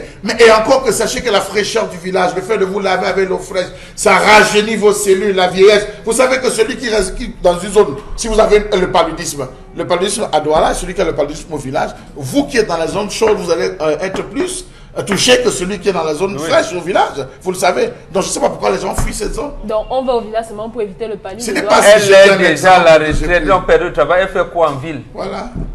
Qu'elle laisse ses Il enfants faut se qu'il demande débrouiller. bien. Ok. Qu'il demande bien. Non, non. Allez-y Karine, continue à lire les messages. Alors, un autre message. Un couple, c'est le dialogue et on doit dire à sa femme le programme d'après-retraite. La femme est réceptive. Elle est là pour suivre son mari, mais ça doit se faire ensemble. Et on doit écouter aussi les propositions de sa femme. S'il vous plaît, le mariage, c'est l'amour. Lorsqu'une femme, un couple fait des plantations au village et que la femme ne le sache pas, ça veut dire qu'elle n'est pas là. Il n'y a pas à lui expliquer qu'il y a déjà une ferme au village, il y a déjà une plantation au village, il y a déjà... Si une femme attend que son mari lui rende compte de cela, ça veut dire qu'elle n'est pas dans le mariage. C'est pour cela qu'on vous a dit que le mariage, c'est trois choses. Le respect, l'accompagnement et l'assistance. L'assistance. Vous êtes ensemble. C'est Mais tout. lorsque vous espionnez son WhatsApp, Voilà. jusqu'à avoir le code secret. Le code secret. On ne code pas, on clone. trucs. Voilà.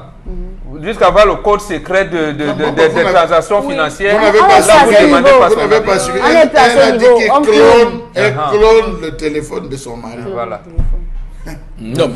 Mais parce que les hommes sont Bon, trop bon, associés. Bombok dit que elles réussissent à avoir le code de De savoir Le mot tes de transferts des d'argent, transferts le mot de Orange passe. Money et tout ça. Mais Donc, c'est normal que votre femme l'ait. Espionne. Ah Elle bon? a espionné, Oui, elle n'a pas attendez, c'est demandé. votre femme. On partage tout. Elle a On espionné. partage Et tout. là, il n'y a pas eu de Ouais. dialogue là. Oui, d'accord, ok, Monsieur très Eric bien. Fopoussi, Quand vous ne voulez pas dialoguer, quand vous ne Ce voulez que pas vous dialoguer, devez on utilise savoir- notre moyen. Très bien. Monsieur Fopoussi, ce que vous devez savoir, c'est que la femme ne se marie pas par amour, ou plus par amour, mais la femme sait que l'homme qu'elle épouse est un bandit.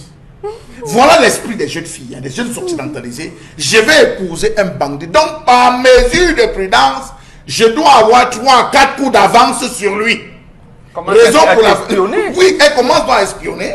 Elle commence à vous contrôler, fouiller vos poches, fouiller vos bulletins de paye, fouiller vos sacs individuels. Mais venez fouiller nos sacs traditionnels. Et Si vous demander allez à cette voir. femme, c'est ça l'amour? Quand vous fouillez votre mari, Voilà. c'est ça l'amour? Fouiller la poche de puisque son vous ne pantalon voulez quand pas il est nous rentré. dire, on fait On comment? veut laver, on fait comment? Dites-nous. On lavait l'argent Ah, dedans. ben, c'est quand on veut laver le téléphone portable qu'on connaît le code. Non, le téléphone portable, c'est par mesure de sécurité. Ok, On me connaît. Allez-y, Karine. La femme a le devoir d'écouter, d'encourager et de suivre son mari dans tous les projets qu'il entreprend, autant plus que ça concerne sa retraite. Cette femme a de la chance car peu d'hommes le font. Cette femme aurait dû suivre son mari et se rendre en ville de temps en temps. Joël de Mimbomana Yaoundé. Un dernier message dans cette vague, rapidement. Oui, un autre message.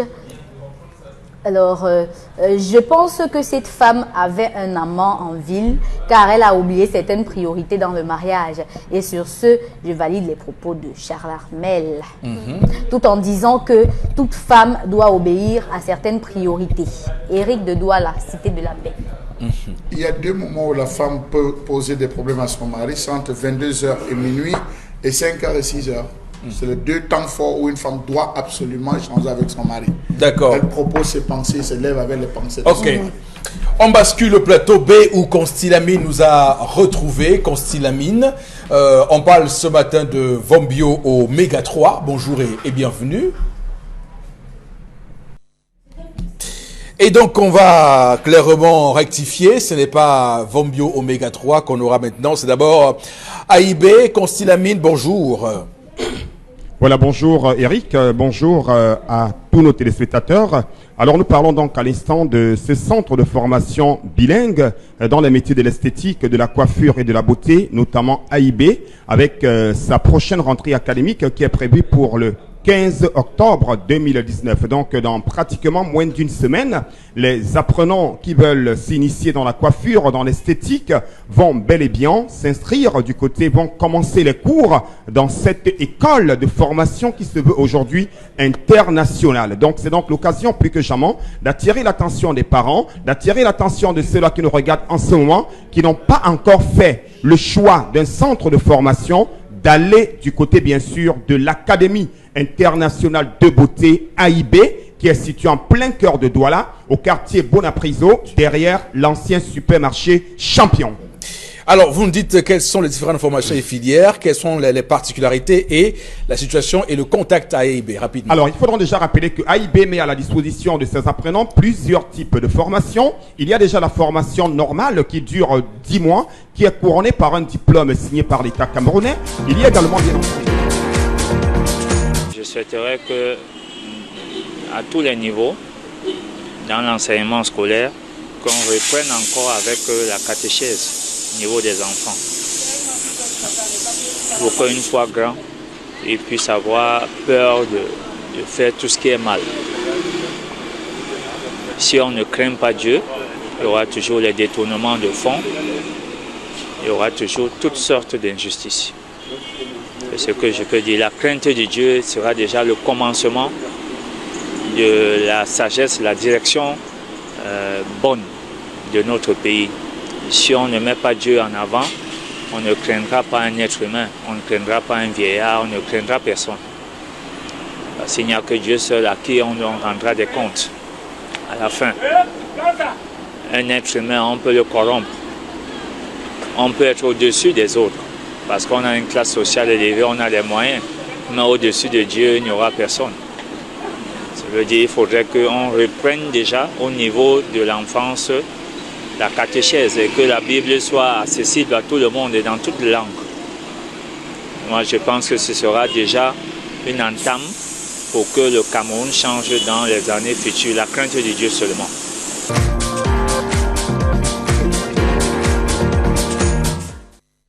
C'est toujours avec un pincement au cœur et un sourire non dissimulé que l'on évoque des questions liées évidemment au développement et qu'on rapproche ces notions-là à Dieu. Je rappelle qu'au Cameroun, il y a un parti politique qui est, il y a un courant politique, le foïsme du grand frère Dr Olivier Billet, à travers son parti politique, l'UFP, qui a théorisé ce combat politique, mettre la foi au centre de la politique. D'ailleurs, il a longuement théorisé tout cela. Mais bon, on va voir que Boro Bengal est totalement à l'opposé de ça. Boro Bengal, commentaire pour ce compatriote, je vous en prie. Deux petites choses. La première, il semble que la France est la fille aînée de l'Église catholique qui est fondée par la Bible et tout. La France a légalisé l'homosexualité. Je ne sais pas ce que la Bible dit à propos, François Hollande a nommé un ambassadeur homosexuel. Oui, il a dit la Bible Orient, la catéchèse, et tout ce que vous voulez. François Hollande nomme un homosexuel au Vatican. Bon, restons sur la question centrale. Est-ce que si nous, Camerounais, nous commencions à prier et à mettre en application les prescriptions divines, le pays ne s'en porterait pas mieux? Justement, vous ne pouvez pas avoir la Bible en main et faire des prescriptions divines. Ce n'est pas possible. Il n'y a pas Dieu dans la Bible. Bon, après, c'est un grand débat. Je veux dire vous dites donc c'est un grand débat. Le sens de la question, c'est de dire, laissons la Bible. Le sens de la question, c'est... la Bible. Non, le sens de la question, c'est que si nous, humains, nous aimions Dieu, si nous respections les prescriptions de Dieu, la crainte de Dieu, est-ce que nous ne serions pas plus à même à bien diriger le Cameroun? On voit très bien que beaucoup de détourneurs de fonds publics sont de fervents chrétiens. Lorsqu'on met Dieu devant, on ne perd pas de route. Mais lorsqu'on s'écarte de la voie de Dieu, justement, les conséquences sont fâcheuses. Et le problème qui s'est posé, c'est que l'Église dite de Dieu ne connaît pas Dieu. Ce sont nos traditions qui connaissent Dieu. Donc, laissez-nous vos catéchèses, vos Bibles. D'abord, notre pays est encadré par les anciens séminaristes, les prêtres qui ont voulu, tout ça. Le pape est déjà, au moins 6 papes sont déjà arrivés au Cameroun. Ils ont béni ici. On vous parlait de ça. Pourquoi les crimes rituels continuent? Pourquoi? Précisément parce que la catéchèse nous a amenés vers le mal. Revenons dans Dieu qui se trouve dans nos cultures.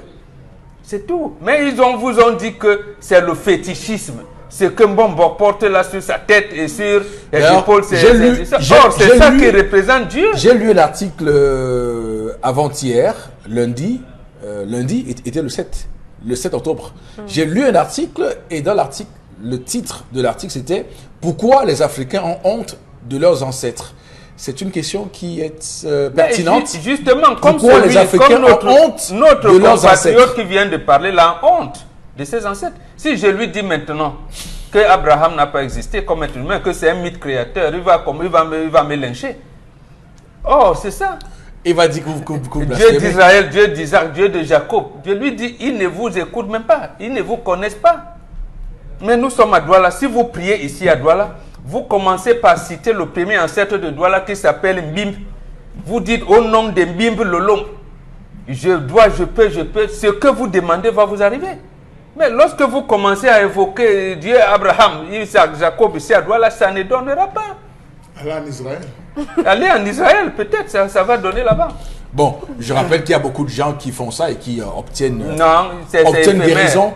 C'est éphémère. Comment ça, c'est éphémère? Je vous dis que c'est Il y a beaucoup de gens qui invoquent justement tous les saints bibliques de la chrétienté et ça marche. C'est la seule universalité se trouve dans la culture africaine. C'est comme vous dit l'église universelle et tout, il n'y a rien d'universel. En tout cas, mais quand même, il y a une urgence de rallier la foi et le développement de nos pays. Absolument. Je vous dis, faites l'exemple à partir de maintenant. Faites donc une veine de prière en citant Mbimb Lolom. Si vous êtes à Douala, ce que vous allez demander, vous l'obtiendrez. Bon, je prends un exemple clair. La Corée du Sud, vous connaissez? Absolument. La Corée du Sud est pour vous, c'est développé, la Corée du Sud, ou pas? Samsung, entre guillemets, bon, c'est pas publicité. Moi, je préfère la Corée du Nord. Mais la Corée du Sud est développée. Oui. Ça se voit. Alors, la Corée du Sud est à majorité chrétienne, ça vous le savez aussi. Oui, mais c'est pas la chrétienté qui a développé la Corée du Sud. C'est donc quoi alors? Vous refusez de dire. Je veux dire, au moins, le fait qu'ils soient majoritairement chrétiens n'a pas empêché qu'ils se développent. Au moins. Sur le dollar, c'est écrit In God we trust. Oui. Et leur God, là, ce n'est pas le Dieu que vous dites, c'est le dollar lui-même. L'argent. C'est l'argent. Bon, maintenant, donc, si vous voulez faire le syncrétisme... Oui, c'est pas... Ce n'est pas l'église chrétienne qui a développé la Corée du Sud. C'est la guerre que l'on a organisée entre les deux Corées et on a voulu montrer à la Corée du Sud qu'elle est, oui, que vous donnez l'impression que c'est développé. La France, vous le considérez comme développé, mais la France est bloquée depuis au moins 1980. D'accord. Et c'est la chute qui s'engage là. Ok, bon, c'était le débat, il fallait justement et pour nous convaincre, d'ici 50 ans, les Noirs vont reprendre le monde. C'est une prophétie. Oui, vous allez voir, les Noirs vont reprendre le monde, que ce soit aux États-Unis, en Europe, partout, en Asie.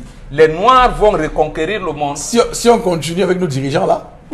Continuer avec eux ou pas. Le pouvoir des ancêtres fait que... Bon, si je vous dis que... si on continue avec nos dirigeants africains là. Bouddha était noir, Mahomet aussi, mais on le cache. Oui. Les Noirs vont reprendre le monde, c'est leur pays. D'accord. Bon, en tout cas, c'est leur territoire. Il y a la prophétie. Je vous donne 50 et il y a aussi la réalité. Si ça change, entre-temps, tout à fait. On va voir. On verra. Merci à tous et à chacun sur ce plateau. Charles Amel Bachou qui a refusé de livrer le deuxième proverbe de ce matin. On ira à la chefferie, vous retrouvez. Pour ça, merci Karine Sotia, Bengan également pour sa prophétie. Merci à vous Dominique Audrey-Yengelek. Madame, messieurs, on se retrouve demain lorsqu'il sera 10h. Et vous savez, nous et la foi, c'est très fort. Que Dieu bénisse le Cameroun.